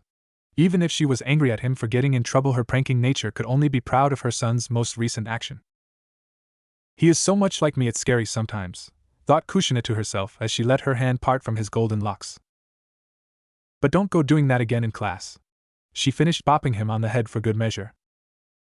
Yes, Kaa-san, Naruto said, looking up at his mom, while Mito took the opportunity to attach herself to Naruto's leg. He was happy that she had stopped being angry with him. Due to his interaction with Jubi, she had slowly developed a bit of a fear of angry women, and his mother was no exception. Kaa-san, can me and Nero Nizen go see Hanabi-kun and Hinata-chan now? Asked Mito, still bouncing up and down, looking between her mother and brother. The three others looked at Mito's smiling face, before turning back at each other, eyes shifting to Irika, who let out a small sigh as he looked down at himself. Well, I guess I have to go back to the classroom and see if I can get some people help me clean it up. Maybe the Hokage can give me a small D rank to help speed it up, muttered the man as Kushina focused upon her children. Well, said Kushina, looking down at her son and daughter, okay, but you to be back after dinner with them, okay? I don't want you wandering around town without us. Finished the redhead as Mito exploded into movement. Yay! Thanks, Kassen! Yelled Mito, happily dragging Naruto off towards the Hyuga compound. As the two faded slowly into the distance, Kushina could only shake her head with a small smile on her face, as her thoughts to once again return to Naruto's training. Maybe we should wait till he moves out of this pranking phase before we get him into training, wouldn't want him getting hurt by not taking things seriously. She thought to herself, unknowingly taking another step away from her son in the process. Meanwhile, Mito was still dragging Naruto towards the Hyuga compound, her little face lit up with obvious excitement as they sped down the winding streets. Slow down, Mito, Hanabi isn't going to disappear before we get there, called Naruto, even as the little redhead continued to drag him ahead as though she hadn't heard him. Hey, Onizen Oni-chan, over here, called a voice from ahead of them just as the pair entered into another street. At the call, both siblings turned to see Naruto and Minami approaching them down the street, Naruto waving as she came. Wanchin Yuko, Wanchin Mina, Mito called, waving at her sisters with her free hand as she changed direction, now dragging Naruto towards their other siblings. Hey, Squirt, said Naruto, rubbing the top of Mito's head as she got close enough, causing Mito to playfully slap at her hand while giggling. Hey Mito, why are you with Naruto? I thought you were going to be shopping with Kassen today, asked Minami as she glanced down at her sister. I was, but Nero Nyakin and the Orange Man found us. Now we are headed over to Hanabi's, called Mito, smiling up at the darker redhead who looked momentarily puzzled. Orange Man, oh right, Irika, muttered Minami as her gaze shifted to Naruto. That reminds me, Naruto, what were you thinking doing that in class? Asked the girl as Naruto gave a small shrug. What, Irika's lessons was so boring, all I did was get us all out of there easily, you should be thanking me. He smiled back, his words causing Naruto to chuckle, a little nodding in agreement. Naruto, you need to pay attention in class or you won't be able to become a good shinobi, continued Minami in a slightly annoyed tone as her thoughts turned to her growing irritation with her brother. Geez, Onizen, if you don't start taking things seriously, you're going to get yourself hurt out there. Gah, how can you be so blind to it, you baka? I don't want to see you hurt, she thought to herself as she watched Naruto looking down at Mito, who was excitedly asking all about the paint prank. Meanwhile, Naruto was having her own mental debate as she looked at her little sister holding on to her brother's hand. Why doesn't Mito ever look at me like that? I mean, I know that she and Naruto spend a lot of time together because of our training, but I'm awesome and stronger than him, so why doesn't she look up to me like she does to him? I want to be her hero too, she thought, allowing her focus to slowly shift back to reality. Hey Squirt, what do you say that after my training I take you out for some ice cream, just you and your Wanchin? How does that sound? Asked Naruto, hopefully looking down at the little redhead. At her words, Mito looked up at her, adopting a thinking pose, which with her age made a cute little picture to be sure. I can't, Yuko Onaikan, Nero Onizen and I are going to Hanabi's, she said, smiling up at her sister, ignorant of the touch of sadness moving across her sister's face. "God, it's always Onaizen this or Naruto that. Come on, Mito, I'll show you how much better I am than him, and then you'll be proud of your big sis too," she thought to herself as a dark little seed began to take root in the young blonde's mind. Meanwhile, Minami was watching the exchange between her siblings with a thoughtful look upon her face. If Mito keeps hanging around with Naruto all the time, I'm worried she will start to act like him with that carefree, trusting attitude. I don't want to see Mito her get herself overlooked for training like Naruto because she picks up on his bad habits. I mean, why else would Kassen and Tusen be leaving him out? Thought the redhead as she shook herself back from her thoughts. Okay, well, we have to get back home and start training with Ka-san. See you two later, okay? Said Minami as she turned, leading Naruto away, who gave the pair a small glance with just a hint of jealousy as the two moved away. Okay, see you guys later, called Naruto, missing the subtle change in his sister. Bayuko by Neru waved Mito, still smiling after them, before returning to dragging her brother towards the Hyuga compound. Later at the Hyuga compound, we find Naruto and Hinata standing on a small wooden outcropping to the main house beside the chair-bound Hitomi, watching Hanabi try and fail to stay ahead of Mito as she chased him throughout the gardens of the Hyuga compound. "Go get him, Imato, he can't run forever," chuckled Naruto as he watched the two chase each other around. "Naruto-kun, don't pick on Hanabi," stated Hinata, looking over at the blonde, who smiled nervously at her. "Oh, course, Hinata," chuckled the boy, his reply drawing a small smile to Hitomi's face among several others. "Ah, does the big bad Hinata-chan scare little Naruto?" giggled Jubi. Hey, two voices responded, drawing even more giggles from the purple-haired woman. "Not funny, Jubi, you know she can be scary when she is angry. Remember when Naruto stole her cinnamon bun that one time?" threw Naruto. "Yes, she couldn't lift her arm for a whole day after that," agreed the other voice. At the same time, outside of Naruto's mind, Hitomi turned her smile from the elder children as she watched her son running for his freedom and sanity from Mito. She loved how Naruto and Hinata had started setting up these little get-togethers between Hanabi and Mito, these times being some of the few she felt her son was getting to be the child he was instead of the heir Hayashi seemed intent to make him. Ever since Naruto and Hinata had met all those years ago at the park, they had become the closest of friends. Together, he and Hinata had managed to overcome much of her shyness. Although she was still a soft-spoken and kind young girl, she now had a strong will to defend both herself and those she cared for. Naruto had given her that, and for that Hitomi would always be grateful. On top of that, he kindly brought Mito over to help Hanabi have a childhood. Once Hanabi had been born, Hayashi had dedicated more and more time to training his new son, always bragging about how he was training the next great master of the gentle fist. With that came intense training, followed by lessons on educate, everything a growing future clan head needed, but not what she wanted for her child. Then Naruto and Hinata had become friends, and with them came Mito. The little redhead becoming a breath of fresh air to the Hyuga compound, allowing Hanabi, whether he realized it or not, to be the child she wished him to be, at least for a time. Speaking of children, Hitomi could not help but giggle as she saw her son get tackled to the ground by Mito in the game of tag they were playing, before the redhead leapt up, darting away before the Hyuga boy could right himself. "Okay kids, it's time to get ready to eat. Naruto, would you mind going and getting Mito and Hanabi for me?" asked Hitomi as she looked across at the blonde. "Sure, Hyuga-san," replied Naruto as a branch member approached to wheel Hitomi back into the home. "Come on, Hinata, let's go save your brother before he decides to take this chase into town," smiled the blonde, hopping off of the porch and offering a hand to Hinata to follow after him. Yeah," she replied as a blush moved across her face, even as she took the offered hand. They found Hanabi a moment later, having been cornered up a tree by Mito as she ran around the bottom of it, yelling at him to come down. "Well, looks like you have treed a Hyuga there, Amato," laughed Naruto as Mito turned to him, smiling wildly at his words. "Hanabi, come down, it's time to get ready for dinner," called Hinata up to the trapped boy, who gave her a worried look. "Promise me you won't let her get me Onizen," called Hanabi down a moment later, causing both Naruto and Hinata to sweat drop before looking at Mito, wondering what the young girl could be doing to scare the boy so much. It didn't help that Mito at the moment had a grin that spread from ear on her face, only adding to the boy's worry. "Have I mentioned recently how much I love your little sister?" chuckled Jubi as Naruto gave a mental sigh. "Okay, I promise, Amato, now come on down," called Hinata, gesturing with her arms for Hanabi to come down. Once the boy was finally down, and both of the younger children were off getting ready, it was only Naruto and Hinata out in the garden, the pale-eyed girl looking nervously towards her oldest friend as she steeled herself to speak. "Hey Naruto," whispered Hinata, finally mustering the courage to speak. "Yeah, Hinata, what is it?" questioned Naruto, turning around to face her, noticing her slight worry as he did. Earlier in class, you need to start paying attention. I don't want to see you get held back, she said with concern evident in her voice as she looked up towards her friend.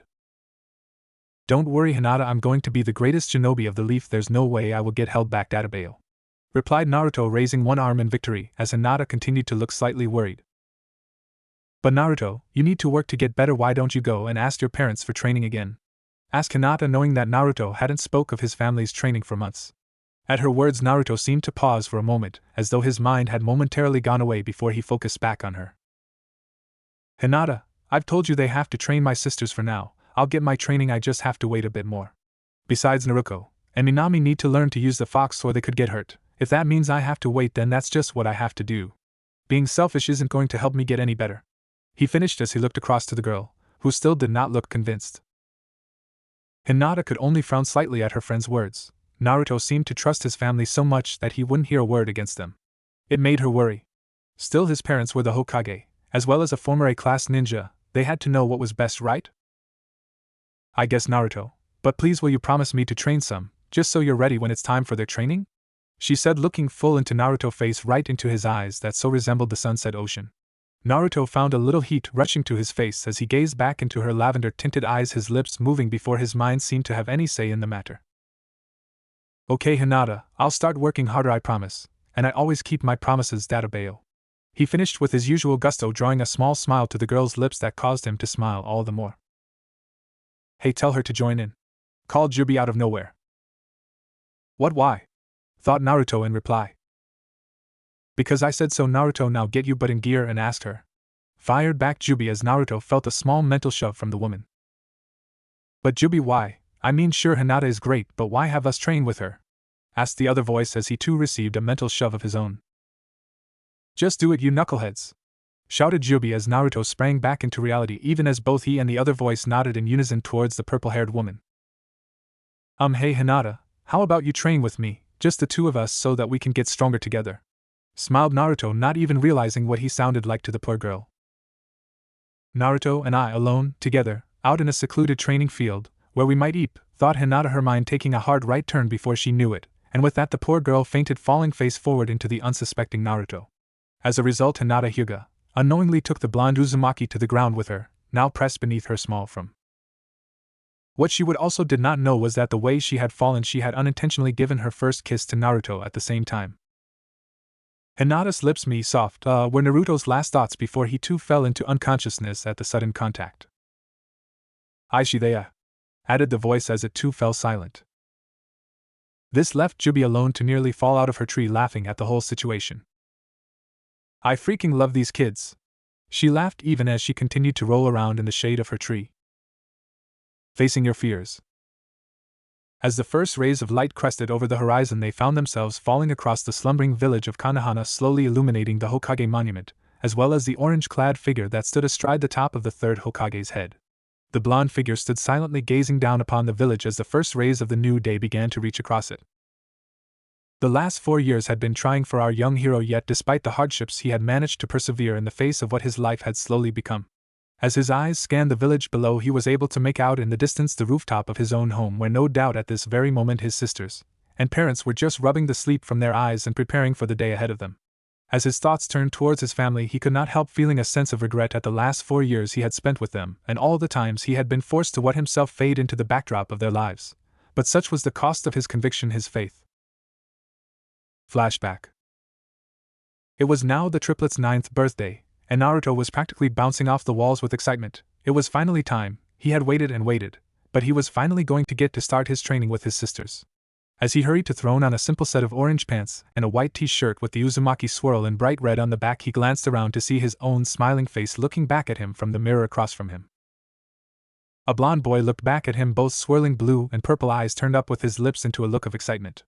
The few years of aging had done little for his growth, though his now regular training with his best friend Hinata had allowed him to slowly lose the traces of baby fat that still clung to him only a few years previously.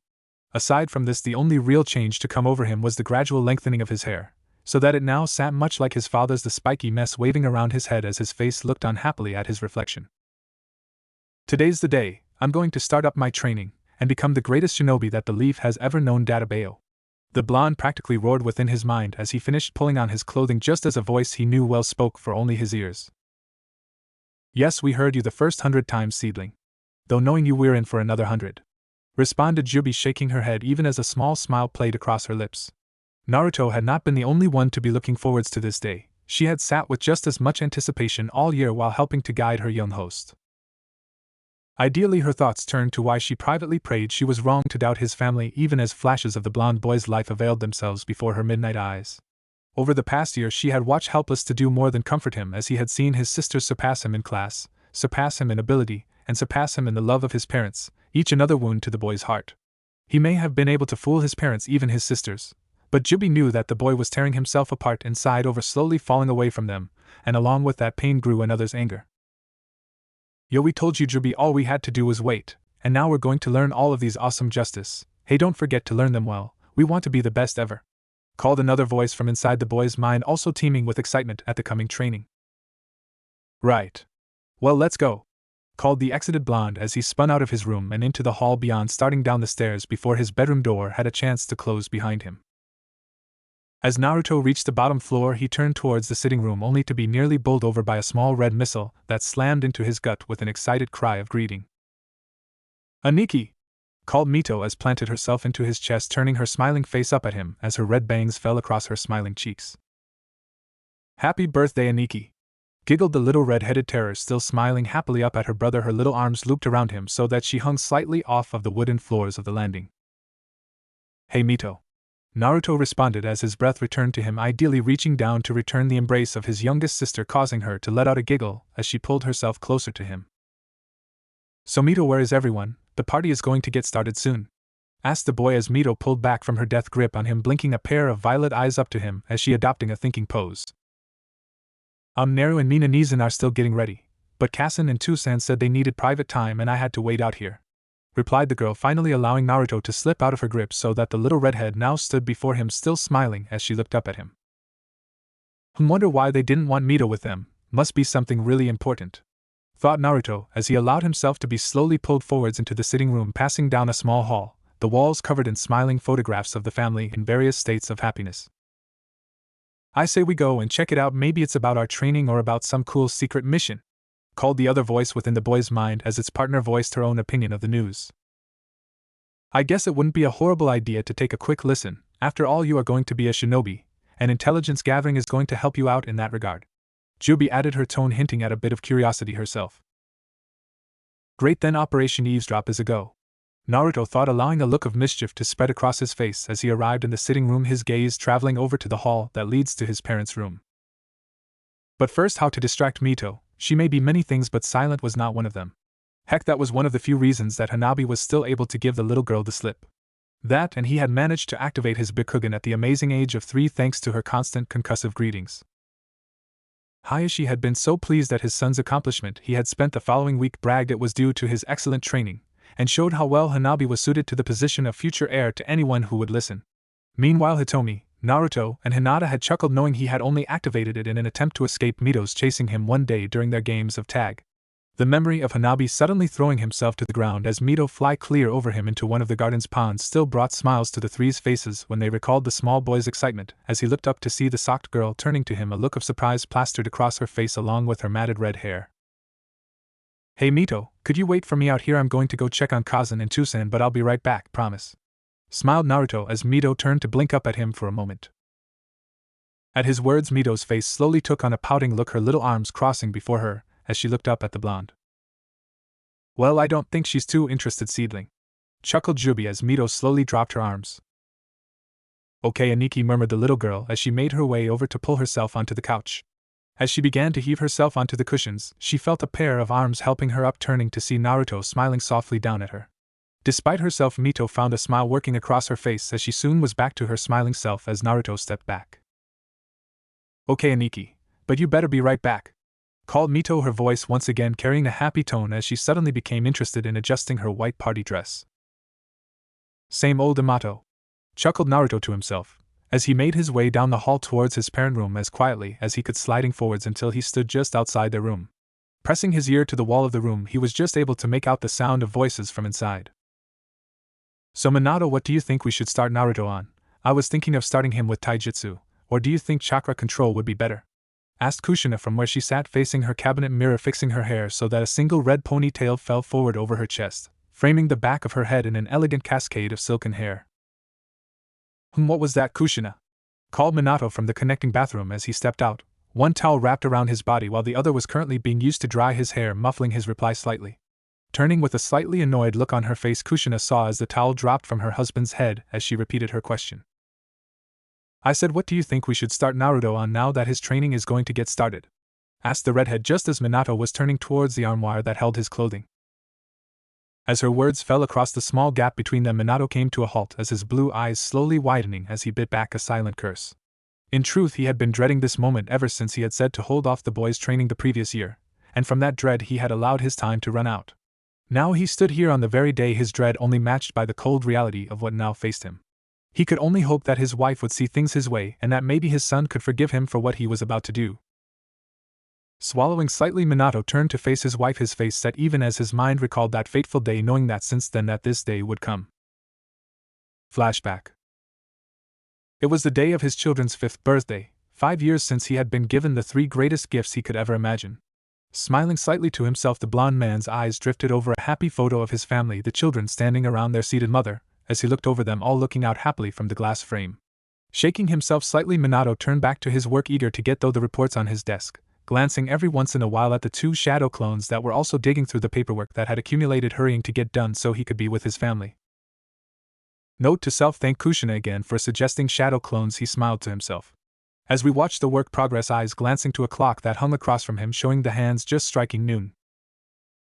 As his eyes dropped back to his work, the sound of a window opening behind him caused him to smile slightly as he turned to greet the only man who chose that particular way of entering his office. Hey there, Minato, how's the big chair treating you? Joked Jiraiya as he stepped down from the windowsill, the small wind from the open window jostling his mat of white hair as he turned his older face towards the Hokage. Not too bad, sensei, just getting some more work done before I head home. You know the triplets are going to be turning 5, and Kushina and I were thinking of getting the 3 started on some of the basics so they would be ready for the academy next year. Oh, and you better be there tonight or Tsunade's going to track you down and drag you there. Smiled the blonde Hokage as he set down his pen, watching as Jiraiya moved slowly around to take one of the large seat that sat just before the Hokage's desk. That's so, kid, well then it's a good thing I got here when I did, replied the Toad Sage, leaning forward slightly as his face became slightly more serious. Why is that? Asked Minato with a note of curiosity towards his sensei, as he took in the shift in his sensei's words. Well, you see, Gaki, you remember about the great Toad Sage? Replied Jiraiya, looking straight into the younger man's eyes as Minato paused for a moment to think back to his days learning with his sensei. Yes, the one responsible for laying down the prophecies, right? Wasn't his last one just before the beginning of the Third War? Asked Minato as Jiraiya nodded slightly. That's right, he tried to warn us about the whole thing, even gave us a hint as to Whirlpool's destruction. If we'd been willing to listen to him, we might have even stopped the village from falling. Sighed the sage as he shook himself slightly, focusing back on the Hokage. But anyway, the point is he's made another prophecy, kid. A prophecy that concerns your children. Finished Jiraiya as Minato looked slightly shocked. Another prophecy? Wait, you said it was about my kids, how could you be sure? What was it? Asked the blonde Hokage as a small amount of worry began to enter into his voice.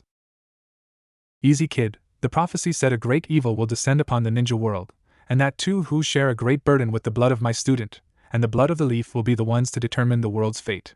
It went on to say that the two would either stand side by side and together join their power to vanquish the darkness, or one would fall, and the remaining one would then have a choice to either save or damn the ninja world. Finished Jiraiya with a firm look on his face as across from him Minato looked slightly horrified. Wait, what do you mean one may fall? Are you telling me one of my children is going to die? Shouted Minato, knocking his chair to the floor as he rose, towering over the sage, eyes blazing as his hands curled into fists. As Minato began to let off waves of anger, Jiraiya lifted his hands up in a play-acting manner as he continued. No, kid, remember what it said before that, if they combine their power then they will save the world, no problem. Your family will be fine as long as we don't ignore the prophecy. Replied the sage, waved both his hands in front of himself as if to shield himself from the blonde's rage. As Minato relaxed slightly, he bent down and repositioned his chair, allowing himself a moment of quiet as his mind focused on his sensei's words. Okay, calm down, Minato, panicking won't help you here. So 2 of my children will be the ones from the prophecy that should cover the blood of the student that was spoken of. Okay, fine. As for blood of the tree, Well, that's easy after all this is Konoha, so that's easy, so that leaves the last hint sharing a burden. He thought to himself as he slowly repositions his chair, sinking into it a moment later as his attention returned to his sensei. So you think this prophecy is referring to my daughter's Jiraiya? Stated Minato quietly as he thought back to the Kyuubi attack, and the sealing that took place, the final clues snapping into place as he finished speaking. That's about the long and short of it, kid. They fit all of the parameters of the prophecy. I mean, what is a greater burden than the freaking Kyuubi? And unless you have your son secretly building up his own village, it has to be them. He replied confidently, smiling a little as he attempted to lighten the mood. Okay, so what do we do? I mean, the prophecy says that one can fall unless they stand together. How are we going to make sure that doesn't happen? Asked Minato as he looked across at his sensei. I don't know, kid. All I can think of is to keep an eye on them and make sure that they can work well together, without any distractions. Just make them the best we can and have faith in them and the prophecy, replied Jiraiya as Minato nodded slightly. I suppose that's all we can do. Well, Kushina and I can handle that just fine. I'm sure the kids won't have any trouble working together. Besides, it's not like we weren't already planning on making them the best shinobi and kunoichi they could be. Smiled Minato, some of the worry leaving him as he considered how to break the news to Kushina that night. What about Naruto? Asked Jiraiya, breaking the blonde's train of thought as he looked back to the sage. What about Naruto? What do you mean, sensei? Asked Minato as he saw the sage shifting slightly as though he was suddenly uncomfortable. Ah, hell, he doesn't see what I'm talking about. Should have figured things wouldn't go smoothly, thought the sage as he prepared for the coming backlash, one he had been preparing for ever since he heard of the prophecy. What I mean, kid, is that we have to focus on Naruto and Minami, or else we risk messing up the prophecy and losing them. The two who carry the burden, not three, kid, replied Jiraiya, looking back into his student's eyes, as comprehending dawned on them. For a moment Minato simply stared at the man across him as his hands unconsciously began to grip his armrest, causing the wood to splinter beneath his grip. Sensei, you better not be asking me what I think you are, replied Minato with a mounting feeling of anger and dread fought for control of his mind. Across from him Jiraiya remained steady as he looked back into his student's eyes.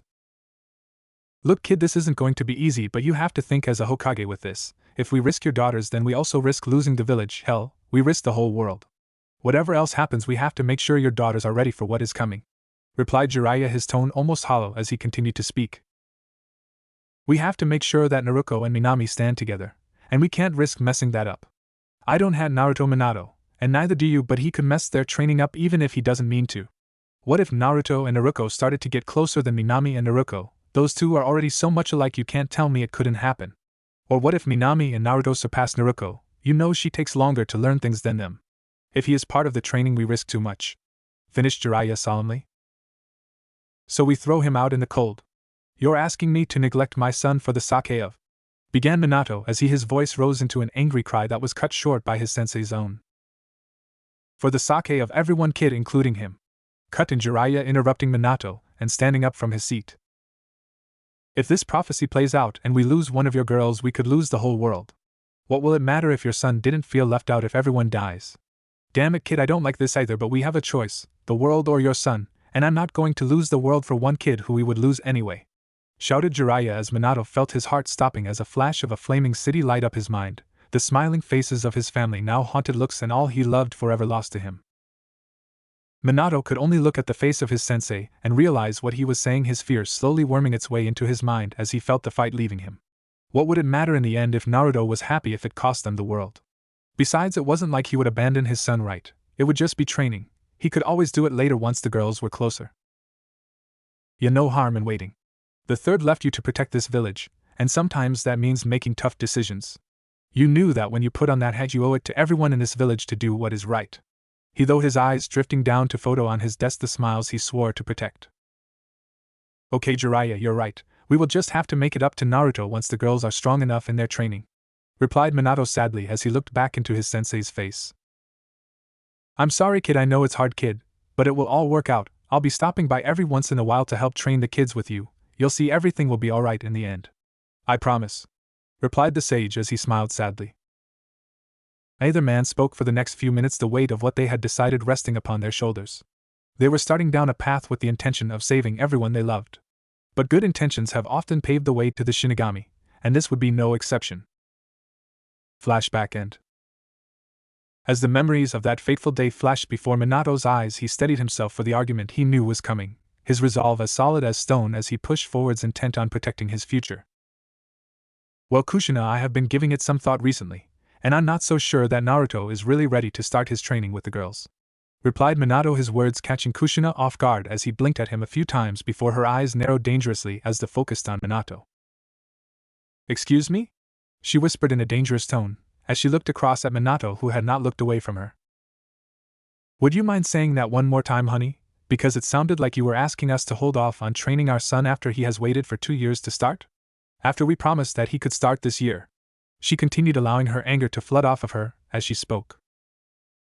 Despite the fear he felt at the moment Minato steadied himself, he had dreaded this, but he would not back down when things got tough. He was the Hokage, and he would not be dissuaded so easily, even as a small part of him hoped he might be. I'm saying, Kushina, that we both know that Naruto is still pranking and causing trouble all the time in class. He isn't showing a real aptitude towards any area of being a shinobi yet. If we start him now, it will take both of us looking after him just to make sure that he is properly looked after, answered Minato as Kushina continued to glare up towards him. If we were to bring him into the training now, all we would be doing is taking all of the attention away from Naruto and Minami, and both of them are getting into the advanced levels of their training. Leaving them now is dangerous. He continued even as he felt his own heart slowly hardening. Oh, you mean like how we have been training them without him for the past 2 years, Minato, or did you forget that little detail? How is it fair to neglect Naruto for them? Shot back Kushina, now rising to her feet. Be that as it may, we can't fix that by damaging Miname's and Naruto's training just so that Naruto doesn't feel left out. Kushina, the girls have a burden that Naruto doesn't. We need to make sure that they are looked after. Minato replied, holding his ground as Kushina advanced upon him. Oh, so we just leave him out in the cold? Is that your answer, O wise Hokage? Not even a clone cause its dispersal messes up our training, quoted Kushina, throwing Minato's reason for the absence of clones along with one of her fingers that she jabbed into his chest. Swallowing slightly, Minato looked down to his wife as he replied.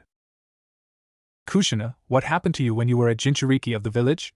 Whispered Minato quietly, his tone solemn as he felt a stab of guilt using his wife's own past against her. At his words, Kushina stepped back as though she had been slapped, her mouth opening and closing as it failed to form words. The memories of her near-successful kidnapping flashed before her eyes. Seeing her uncertainty, Minato pressed his advantage, his tone carefully controlled. At this moment, both Naruto and Minami are in the same kind of danger you were. They are not only Jinchuriki, but also my children. Kumo tried to steal the Byakugan by kidnapping Hitomi's daughter just a few years back. This is a real danger to them, and they need to be ready because we are sending them out into a world with a bullseye painted on them.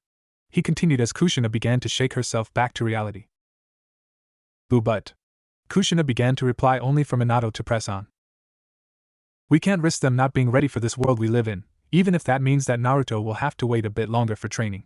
Kushina, we knew they would be in danger for carrying the Kyuubi just like you were, and I don't want to see them ever having to suffer like you did, continued Minato, as he walked forward, wrapping his arms around Kushina as he did so, feeling her body shiver under his hold. But Naruto, whispered Kushina, struggling to speak in her shaky voice, eyes slowly turning up to Minato. He doesn't have the Kyuubi in him, Kushina, and the Uzumaki bloodline doesn't show visible signs like Mito and Minami, so he is even less danger. He's our son, but he isn't a target like the girls are, replied Minato in a soothing voice as Kushina's mind continued to swirl, the fear seizing hold of her inch by inch. Besides, it's not like we are going to abandon him. Once the girls are ready, we can start his training up with Mito, and with both of us it won't take long before he's an amazing shinobi. Even Naruto and Minami can help us if we want. He'll have all of us there for him, right? He finished with a small smile, offering Kushina the hope she needed to escape her growing fears.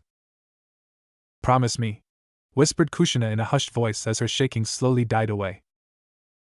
Promise me he will be okay, Minato. Promise me that we're doing the right thing for him, pleaded the woman, privately praying her husband would stop himself here, even as the realization of what she was going to be asking of her son settled down on her. I promise, Kushina, we will do whatever we have to in order to protect them all.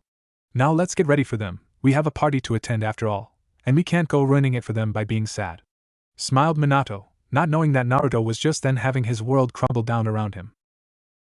Outside of the parents' room, Naruto stood frozen as he finished listening to his parents talking, his arms pushing him slightly away from the wall, his body moving as if in a trance as he slowly turned to pad slowly down the hall back the way he had come. But why? They said I would start this year. Sure, Naruto and Minami need attention, but what about me? They told me if I waited I would get training too. It's not fair. Why are they asking me to wait even longer? What am I supposed to do now?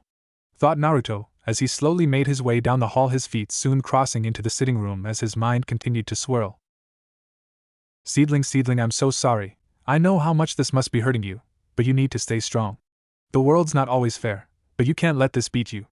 Consoled the Jubi as she watched the boy, her own thoughts privately cursing herself for being right about the parents all along. But he has been waiting for 2 years, it's not fair. Why are they asking him to wait even longer? What's wrong with them? Why are Naruto and Minami so important? Yelled the other member of their trio as his mentally raged within their linked minds. I don't know, but the fact is that there isn't anything we can do about it. Well, we could show up the girls, show them my youngest isn't much compared to his mom, added Jubi as the other voice slowly fell into a set of anger mutters. Don't blame Minami and Naruto, please, it's okay. Came the soft thoughts of Naruto, causing both voices to suddenly pause. What? Came both of their replies, only receiving silence as an answer. Naruto, what do you mean it's okay? You can't actually believe that this is okay. They broke their promise to you again. How much longer are you going to defend them?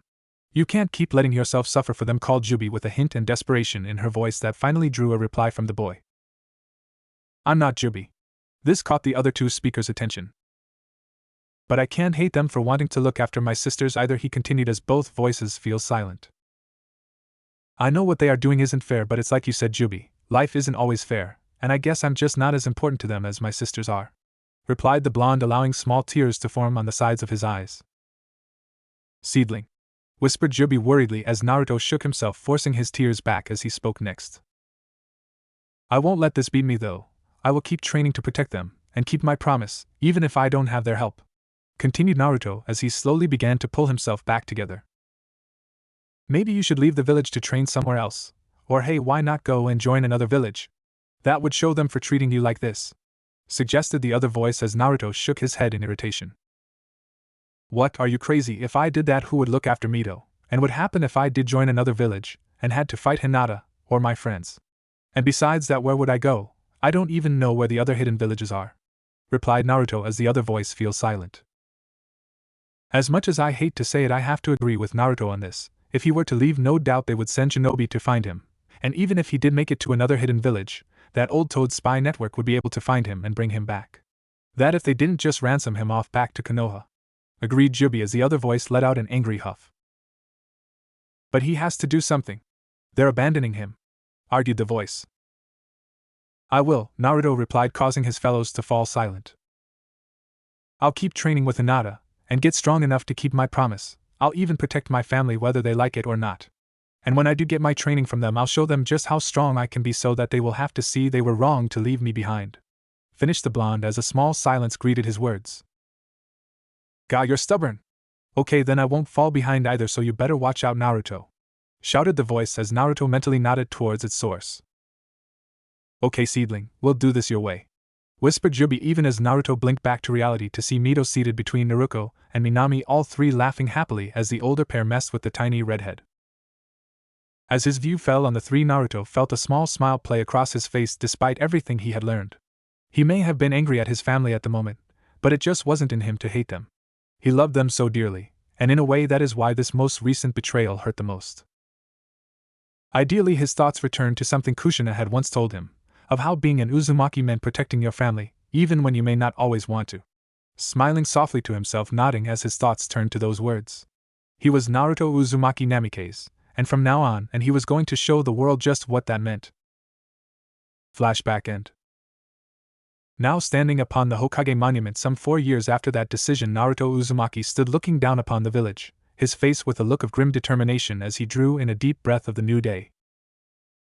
Okay, no turning back after this, he said to himself as he felt the small touch of excitement creeping over him. I just want you to know, Seedling, that whatever happens, it has been my pleasure to know you. Godspeed, Seedling, spoke Jubi, adopting a salute from her seat in the limbs of her tree, a firm look upon her face that drew a smile to the boy's lips. Remember, all of your training has prepared you for this day. Make us proud, and show those bakas how an Uzumaki does things, said Naruto's other confidant in a cheerful tone. As the second speaker finished, a small movement announced the presence of the second person upon the cliff face a moment before she spoke. Now, Naruto-kun, are you sure this isn't going too far? Asked Hinata, stepping forward to stand beside him on the head of the third Hokage, the wind blowing out her blue Heim-styled hair as she turned her paled eyes to the blonde beside her. Trust me, Hinata-chan, this is going to be the greatest thing we have ever done. Just think what Hanabi and Nito will think of it. Besides, we spent all night working on it. I can't let all our hard work go to waste," replied Naruto, placing a hand on the poor girl's shoulder and giving it a light squeeze for comfort. "Hi, I guess you're right, and I do think they will like it. Kassen will too," smiled Hinata as she looked out into the village where her compound stood. Both teens stood there for a few more moments looking out on the city as Hinata allowed her thoughts to travel back over the past 4 years that had led to her standing beside Naruto upon the stone Hokage. Flashback. Naruto and Hinata were sitting together in a special classroom after the academy had let out with a few of their fellow students, including Sakura and Ino, waiting for their teacher to arrive, the pair ideally chatting away from the rear of the class. After deciding to train together, Hinata had been looking for a way to get Naruto's spirits back up after she had heard that his parents had pushed back his training yet again. So when she heard that they were going to start having extra classes on becoming medical ninja, she thought it was the perfect opportunity to get Naruto back to his happy self. Especially after she had explained that neither of his sisters would be able to do it due to their huge chakra supplies. This seemed to have done the trick, and now she sat next to Naruto, both watching the door, eagerly awaiting the arrival of their instructor, as around them the class slowly filled with prospective students of all ages. After a few minutes, a woman walked in with deep black hair and eyes, wearing a matching kimono, and holding a small pig between her arms, crossing the small wooden floor to stand before the blackboard facing the raised seating of the classroom. "Hello everyone, I will be your instructor. My name is Shizen Kato." Shizen said, smiling around at the assembled students, her eyes falling on Naruto for a moment. "That's odd. Tsunade says that Naruto is always goofing off. I wonder why he is here then," she thought to herself as she turned her eyes away from the blonde. True, she hadn't really gotten to know the blonde boy very much, only knowing the girls due to having to help patch them up after their regular training with Tsunade, and overall being only peripherally involved with the family. "Well, let me first say welcome to your first lesson on medical program training. The Hokage and my master Tsunade have allowed me to start up this little course so we can start preparing future genin for the field if they chose to enter it after their graduation. If you all study hard and listen, I don't see why we can't have you all learning at least one jutsu before you graduate, but you better be ready to work for it," she finished with a smile as she saw all of the students looking around excitedly. The lesson went by without too much of an incident, save for one girl who had fainted when Shizen had cut her arm to demonstrate the proper way to bandage a wound, the lesson having to pause as she was carted out of class. When the lesson was over and the majority of the class had departed, Shizen noticed that a pair of students hadn't returned their equipment. Looking around for a moment, as she spotted the 2 students still sitting at the back table with one of the test dummies. As she looked, she noticed the blue and yellow hair that signified that it was Hinata and Naruto who were apparently still working on the lesson of the day. Deciding to investigate, she walked over to see that Naruto was wrapping and rewrapping the dummy's arm, with Hinata pointing out where he had gone wrong before he set to work again. As she watched, Shizen could not help but be surprised as instead of getting angry or annoyed with Hinata's advice, or his own failure, Naruto simply smiled and proceeded to try again, attempting to follow the girl's instructions. He isn't acting at all like Tsunade described to me. He seems like a good little student," she thought to herself as Naruto finally succeeded in wrapping the arm and celebrated by hugging the poor girl beside him, who unfortunately fainted as a direct result. "I guess I'll ask Tsunade about it when I get to the hospital later," she thought as she watched Naruto panicking over the unconscious Hinata, a small smile crossing her lips as he turned back and forth before finally spotting her. "Sensei, help, Hinata's collapsed again. What do I do?" he called, looking to the black-haired woman for help.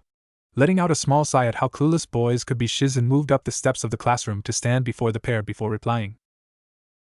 "It's okay, Naruto, she just fainted, but set her head down carefully. She will wake up in a little while, okay?" she replied, trying to make sure she didn't laugh at the poor boy as he hurried to obey. "Okay, thanks, Sensei," replied Naruto. He hurried to sit down beside Hinata, placing her head on his legs so it wasn't resting on the floor.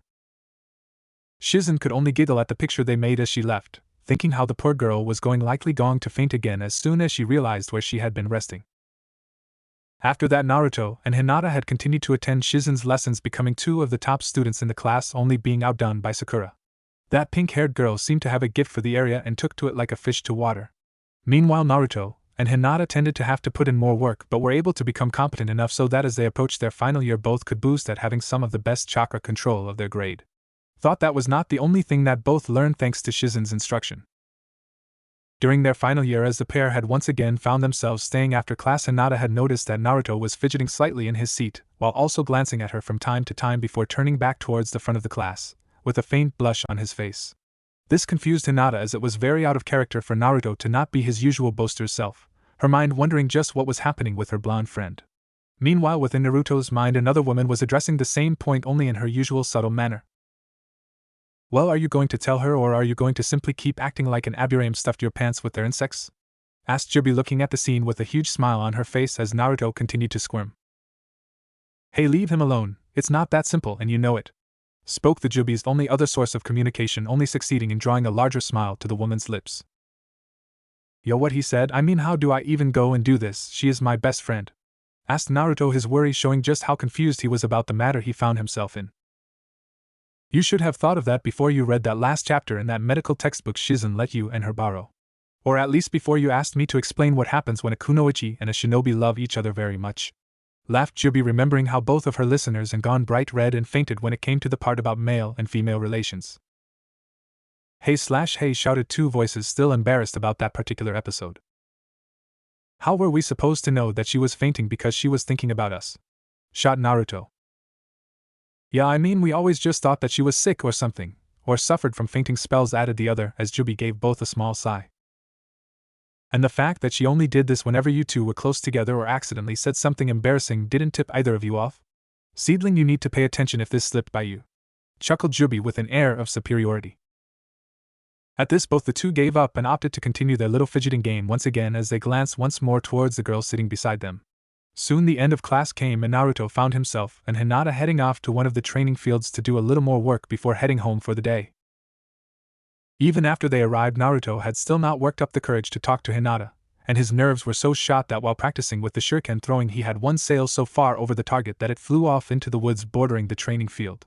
Finally, as they were about to leave, Jubi stepped in, and politely insisted that he ask her.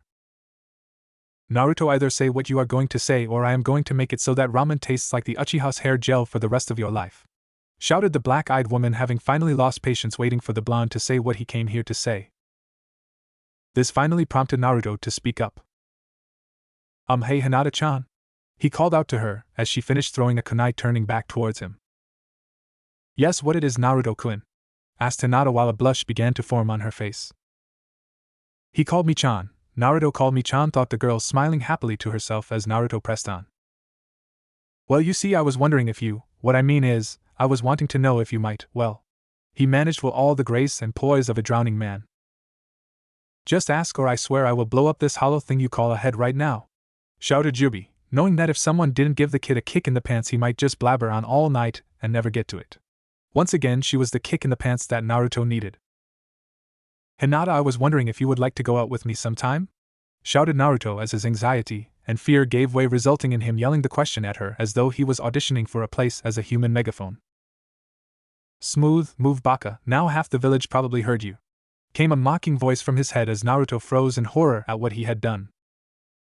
Meanwhile, the Jubi had fallen backwards out of her tree and was now rolling on the ground, howling with laughter at the whole situation, not being able to believe that he just shouted it at her like that. Oh my Kami, that was amazing, ha, you might as well have painted it on the Hokage monument. Managed Jubi between her laughing. Hinata for her part could only stare wide-eyed at Naruto, trying to process what the blonde had just said. Did Naruto-kun just ask me out on a date? No, don't faint, don't you dare faint, answer him. Oh god, he's just looking at me. Do something, you baka, or he is going to think you aren't interested. Come on girl, move. Hinata screamed inside of her head, which resulted in a very interesting response. I'd love to. She shouted back at Naruto before clapping both hands over her mouth as she turned the same shade as Mito's hair and desperately tried to stay conscious. Yeah, oh Kami, I can't breathe, this is great. Cried Jubi in Naruto's head, even as he tried to possess what she had just yelled at him. She said yes, woho, why this is the best. Called the other member of this event as Naruto blinked across at his oldest friend. Really, Hinata-chan? Asked Naruto quietly, trying to look at the girl as a blush slowly spread across his face. Yes, Naruto-kun, I would really like to go out with you, replied Hinata, also trying to meet his gaze despite her burning face. This would have been enough, however, once both their eyes had met, each blushed so heavily that they both fell over, with huge goofy smiles on their bright red faces, giggling to themselves, the stress of the whole event finally taking its toll on them. Amidst Jubi's continued laughing, only a single phrase was audible to no one but Naruto's other silent companion. He ha ha ha ha, double kill, ahh ha ha ha ha, he snort. Flashback end. After their rather embarrassing start, the two had gone on their first date, and then a second until halfway through their final year they had simply decided that they were officially dating. Each had agreed to keep the matter quiet during their time at school, not wanting to be hounded during their lessons, and although either of them would admit it, both wanted to hide it formed their families for a little longer for fear of either trying to separate them. A fear present more so in the blonde boy as his family's situation slowly deteriorated around him. During these past 4 years, Naruto's connection to his family had become taxed at the very best. He hadn't really talked much with his father outside of meals, and even there he didn't really have anything to say to the man. After all, what was there really to talk about with him now that he didn't seem to concern himself with Naruto's training and work in the academy? When the man wasn't working in the office, he was working with his older sisters, and as a result the conversations he had always seemed to be about them and their training. Meanwhile, the two sisters had each began to drift apart from their brother for their own reasons. Naruto had at first simply wanted to get Mito's attention from her brother, and had attempted to do so by showing off. However, when this didn't work, she also turned to belittling her brother in an attempt to prove that she was superior to him in every way. Couple this with her naturally competitive nature, and you had a recipe for disaster. Despite this, she had begun to back off slightly after a particular incident where Mito had yelled at her for being talking bad about Naruto, the whole thing devolving into a shouting match that neither had completely recovered from. Following that, she had simply taken to ignoring her brother and working to make herself stronger, while trying to mend her connection with her little sister. But most of the damage was already done, as after being hostile towards Naruto for so long she could no longer approach the boy without those old feelings pushing to the surface once again, and so as of yet her relationship with her brother was still in the garbage. Meanwhile, Minami also found herself moving away from her brother, but in her case it was more out of a fear of being angry with him. She had long ago gotten it into her head that the only reason that Naruto wasn't allowed to train with them was because of his own behavior, and that he was choosing to slack off and misbehave, not taking anything seriously, making it his fault that he was left out. As a result, what started as simple annoyance with his actions soon turned to anger, and eventually to sadness. In her mind, Naruto was going to get himself hurt, and there was nothing she could do to stop him. She assumed that her parents saw this as well and were trying to dissuade him from becoming a shinobi by not training him so that they could protect him. As a result, whenever she found herself with her brother, all she could muster was either annoyance at him, or sadness that he seemed to be ignorant to his family's efforts to protect him from a life he was ill-suited for. As a result, she wasn't able to see the true reason for any of the events surrounding her brother, and simply moved further and further from him, making her blind to the work he was putting into his dream. The final sister, Mito, however, had remained Naruto's bright light, giving him constant support, as well as love. The pair had only grew closer as the years went on, even as thanks to him she also grew closer to Hanabi, who despite what he said did enjoy the time he spent with both her and Naruto, although he would never admit to it. The boy may have been best friends with Mito, but he was still terrified of the Red Devil as he referred to her. Then was the final member of his family, and assuredly the most complicated for Naruto to sort out his feelings on. His cousin Kushina had tried to remain a clear part of his life, even with the training, yet despite her seeming efforts she too slowly distanced herself from the boy. At first it was simply just taking him out for ramen, or accompanying him with Mito to visit Hitomi while the kids ran around, small things but enough to show him just how much he still meant to her. Unfortunately, as time continued to pass, those events started to become less and less common, the spaces between their trips to the ramen stand or simple visits growing longer and longer with each passing year. The reason, sadly, was that as Kushina continued to train her daughters she found less and less time for her son. Not helping was that on top of this Naruto and Hinata were working together more and more in both their medical classes and after. Ignorant to this, what times they could have spent were slowly taken over, Kushina's ignorance of her son's life making planning such times impossible for the pair. However, what was more damaging to their relationship was the lies Kushina had begun to believe to help her manage the growing guilt she felt at drifting from her son. Kushina may have been many things, brash at times, headstrong and stubborn, but no one could call her stupid. Looking back, she could see how she had allowed her own fears to damage her relationship with her son. But she also allowed her fear of facing her failure to build into a wall of denial that cut her off from her guild, piling the reasons and false truths as a means to hold back the swirling storm of failure that was her relationship with her eldest. Recently this had been causing her more and more distress. During his last year she had begun to try and make more time for him, but the issue was that she had been away from his life for so long that she just had no idea of where to begin with him. Her only saving grace was that thankfully Naruto seemed to be willing to be patient with her, though even his willingness to accept it counted for very little as Kushina continued to hold herself back from her son. At the same time, Hinata faced her own set of family issues. It wasn't all bad, however. Her mother and her had continued to be there for her despite her limitations, and her connection to Hanabi had actually been very nice as he continued to see her as his loving older sister, who protected him, formed the treat of what he called the Red Devil, sometimes known as Mito. Where things started to go downhill was with her father. With Hanabi to train, he had all but left his daughter to the side of his life, leaving a gap in her family where he was concerned. On top of this, her cousin Niji had gotten into a competitive nature like his father and her own, and as a result they were less like family and more like rival sports teams, always trying to one-up each other, leaving her closest relative to be a source of constant abuse. Still, this was not the same for every one of the pair's age group. Besides each other, they had also found some company in their classmates. Sakura had been a particular surprise. It seemed once she had found her place in the medical field, the girl's confidence had skyrocketed. With this came the avoidance of the dreaded fangirl symptoms that seemed to be infecting so many of the class's girls. She had also held on to a strong friendship with Ino, who found herself in the medical class along with Sakura after a while, looking to impress her peers. They had also gotten closer to Kiba, who unlike some of the class had really taken a liking to Naruto's jokes, and found himself enjoying his time with the two friends. It also didn't help that both Mito and Hinata found Akamaru to be the greatest fluffy plushie alive. So that brought the pair to this moment on top of the Hokage monument, looking down at the village below as the first vestiges of light began to crest the horizon. "Naruto-kun, are you sure about this?" asked a blushing Hinata as she looked nervously behind her to where a massive tarp lay wrapped up. "Well, Hinata-chan, a good friend of mine suggested the method, and you did say you wanted to tell everyone about us," smiled back Naruto while pulling out a kunai and walking back towards a rope that was staked to the ground. But Naruto, I am not sure this is a good idea," continued Hinata, allowing her stutter to return momentarily in face of this coming event. "It's okay, Hinata-chan, no matter what happens we'll be okay. Now watch this, it's going to be great," smiled Naruto as he sliced through the rope behind him with a dazzling smile upon his face.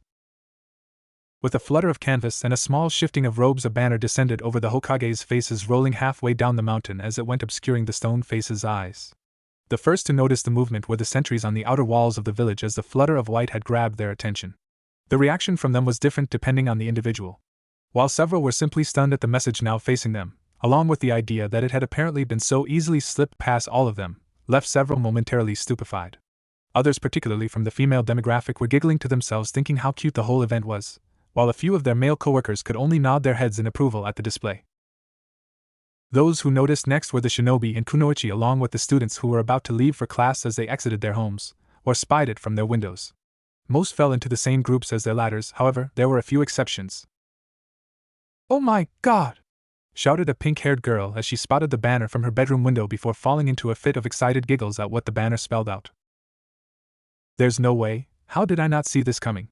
called the blonde girl as she exited her front door, dropping her lunch as her eyes traveled over the banner, allowing her mouth to sound out the words. From the Hyuga resident, 3 sets of Byakugan sat above 3 separate expressions.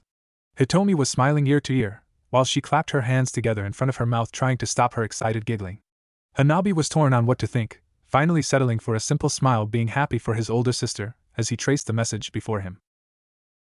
Hayashi, however, had a look on his face as though he had just seen his entire home burnt down. Equal amounts of horror and anger crossed the man's face as killing intent began to leak off of him.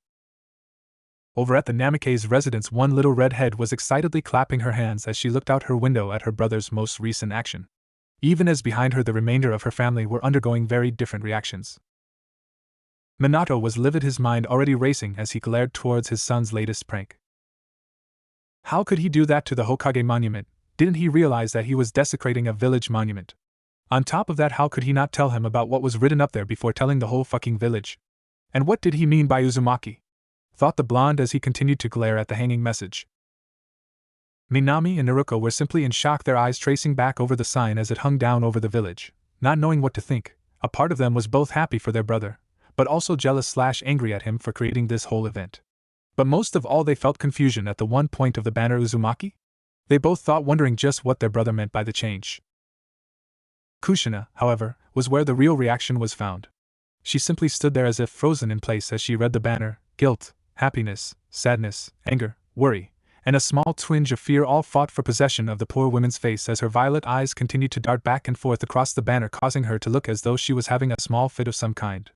As her eyes passed from left to right, she found herself reading the words once again, as if trying to believe that they were real. Naruto Uzumaki, luckiest guy in Konoha, is dating Hinata Hyuga, the most beautiful girl in the world. The banner read in bright orange letters as it swayed in the morning breeze for all to see. Several questions came to her mind as she read the banner for the second time.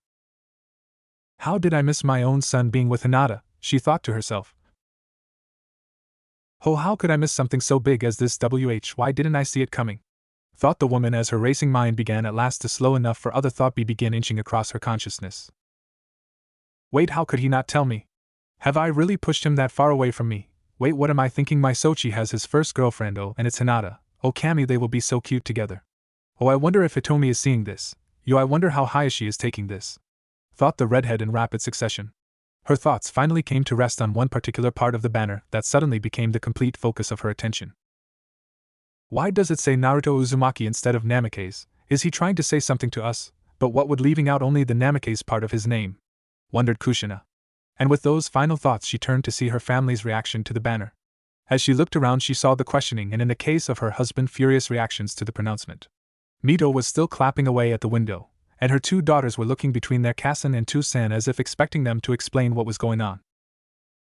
Minato, Kushina began, but before she could get any farther she was interrupted by her husband. Kushina, take care of the girls, I have to go take care of our son, stated Minato in a voice of forced calm as he departed in a familiar yellow flash, leaving Kushina to turn towards her daughters who still looked slightly dazed. Girls, did you know about Naruto and Hinata being together? Questioned Kushina to the pair as each met her violet eyes pausing themselves before replying. I didn't, Kasen, but I really don't spend much time with Onaikan anymore, replied Naruko, looking a little ashamed as she said it, which did not go unnoticed by Kushina. No, Kasen, I don't really have time to worry about Onaikan's stunts, though I know he does stay after class with Hinata to go to that course on medical jutsu with Aunt Shizen. I guess he just went to spend time with Hinata, answered Minami as she began to answer her own questions in the same manner that had led her to move so far from her brother. Wait, how long has he been going to these lessons? Asked Kushina, wondering why she hadn't heard about any of this before. Pausing for a moment, Minami considered the question before replying. Not sure, I think it was during our second year sometime. You would have to ask Shizen, Minami answered back as Kushina nodded slightly to herself. Yeah, I guess I should anyway. You girls get ready for school. Mito, come on, we are going to go and visit your godmother for a bit, called Kushina as she turned to find her youngest still happily clapping at the window. Meanwhile, across town within the Senju complex, Shizen at that very moment was smiling to herself as she looked at the banner hanging above the Hokage's faces. Well, it's about time those two finally told everyone, she chuckled to herself. Being their teacher for the past few years, it was pretty obvious to her that the two were either dating or so close to doing so it hardly mattered. Meanwhile, Tsunade was simply laughing at the whole thing, while banging her fist on the windowsill trying to catch her breath as she looked from the banner to Shizen. Shizen, please tell me, does he ever do anything halfway? She managed between laughs as her student paused for a moment before shaking her head slightly. Not that I've seen. He is all this and more, milady. He is also becoming quite prominent at medical work. In fact, he is one of the top students in my prep class, Shizen replied, still smiling as her sensei slowly caught her breath. Her student's words caught Tsunade's attention, however. Although she had fought to have the basic program installed for her apprentice, she hadn't actually had a chance to stop by and find out how the classes had been going. Between her work at the hospital and creating the medical ninja corps and the regular forces, she hadn't had a lot of free time. What little she had spent with Kushina and the girls, she soon realized as she cast her thoughts back. On that thought, she recognized that she had never been very close to Naruto. He had just reminded her too much of her brother at that age, and the pain of that lose was still being too much for her to face. As this occurred to her, she realized just how little she actually knew about her only godson, and with that realization came a pang of regret. Just how much have I ignored him because of my own fears? She thought to herself, suddenly feeling like a coward at running from the boy for nothing but his appearance.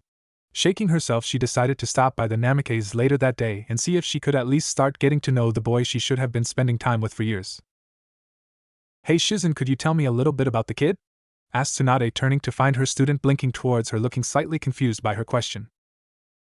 I don't see why not, she replied, privately wondering why her lady was suddenly taking an interest in Naruto, but deciding to ignore it.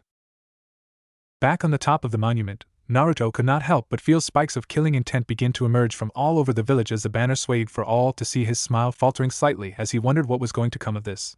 Still, it had been worth it, and as that thought crossed his mind, Naruto once again found himself smiling as his passenger added her own view on the matter. Well, my little seedling, this has got to be either the single dumbest thing you have ever done, or the most romantic. On second thought, it's probably both, chuckled Jubi, smiling as she noticed Hinata turning beet red as the thought of all the people who were now reading the message. Ah, who cares, this is great, laughed the voice. Yep, this was perfect. agreed Naruto as Jubi let out a sigh. Not to interrupt, but I can feel some chakra signatures approaching, and they seem to belong to your father's Umbu, spoke the woman with a note of concern in her voice. So shall we run for our lives? Asked the voice. Oh yes, let's, responded Naruto as he turned towards Hinata. Hinata-chan, I'll see you later at the finals, I have to go for now, said Naruto, giving Hinata a quick hug before grabbing one of the ropes and shimmying down it towards the town below. Just as he leaped, Hinata found herself surrounded by several Umbu who were looking around for the orange-clad boy. Hey Nico, go ahead and take the girl to school, we'll track down the kid, called a wolf-masked Umbu towards his female companion. Meanwhile, the other three Umbu began to run down the side of the mountain after the boy, attempting to catch him before he could reach the city and give them a real chase. Hinata in the meantime looked over at Nico as her fellows departed. Nico-san, what are they going to do with Naruto-kun when they catch him? Asked Hinata, not able to keep a bit of worry out of her voice. Nico only looked down at the girl silently for a moment before responding. Our orders are to escort him and his accomplices to the academy finals for now. After that, however, you both will be brought before the Hokage. She finished without a hint of emotion in her voice. This caused Hinata's head to drop slightly. She knew she would probably be okay, but she couldn't help but worry about Naruto. He had not been on good terms with his father for the last few years, and this incident was sure to push things between the two. Spying this, Nico decided to offer some comfort to the girl. I'm sure the Hokage will be gentle with you kids, she said in an attempt at a comforting voice. I'm not worried about myself, Nico-san, replied Hinata in a firmer voice. I don't want to see Naruto-kun to get into much trouble is all, she said, looking up at the Umbu with a look that made the women giggle a little despite herself. Well, I guess we know who is in charge of this relationship, thought Nico, as she and Hinata disappeared in a swirl of leaves. Later at the academy, Hinata and the rest of the class sat waiting for Irika to arrive. Hinata in the meantime was subject to more than a few stares on account of the morning events. Kiba, Sakura, and Ino had already bombarded her with questions at her arrival, everything from why they hadn't been told to whose idea the banner had been and for more details of the pair's relationship. The girls could only giggle about how cute it was, while Kiba just kept telling her how awesome the whole thing banner had been, and how we wanted Naruto to make one for him when he got himself a girl. Meanwhile, two figures of the class were keeping quiet during the morning. Naruto and Minami sat in silence during the early lessons, still not knowing quite what to think about the whole morning's events. I wonder what else I've missed about Onizen, Naruto asked to herself as she waited for her brother's arrival, glancing now and then out the classroom window. How did I miss this? I'm supposed to be his Onizen, for the love of Kami.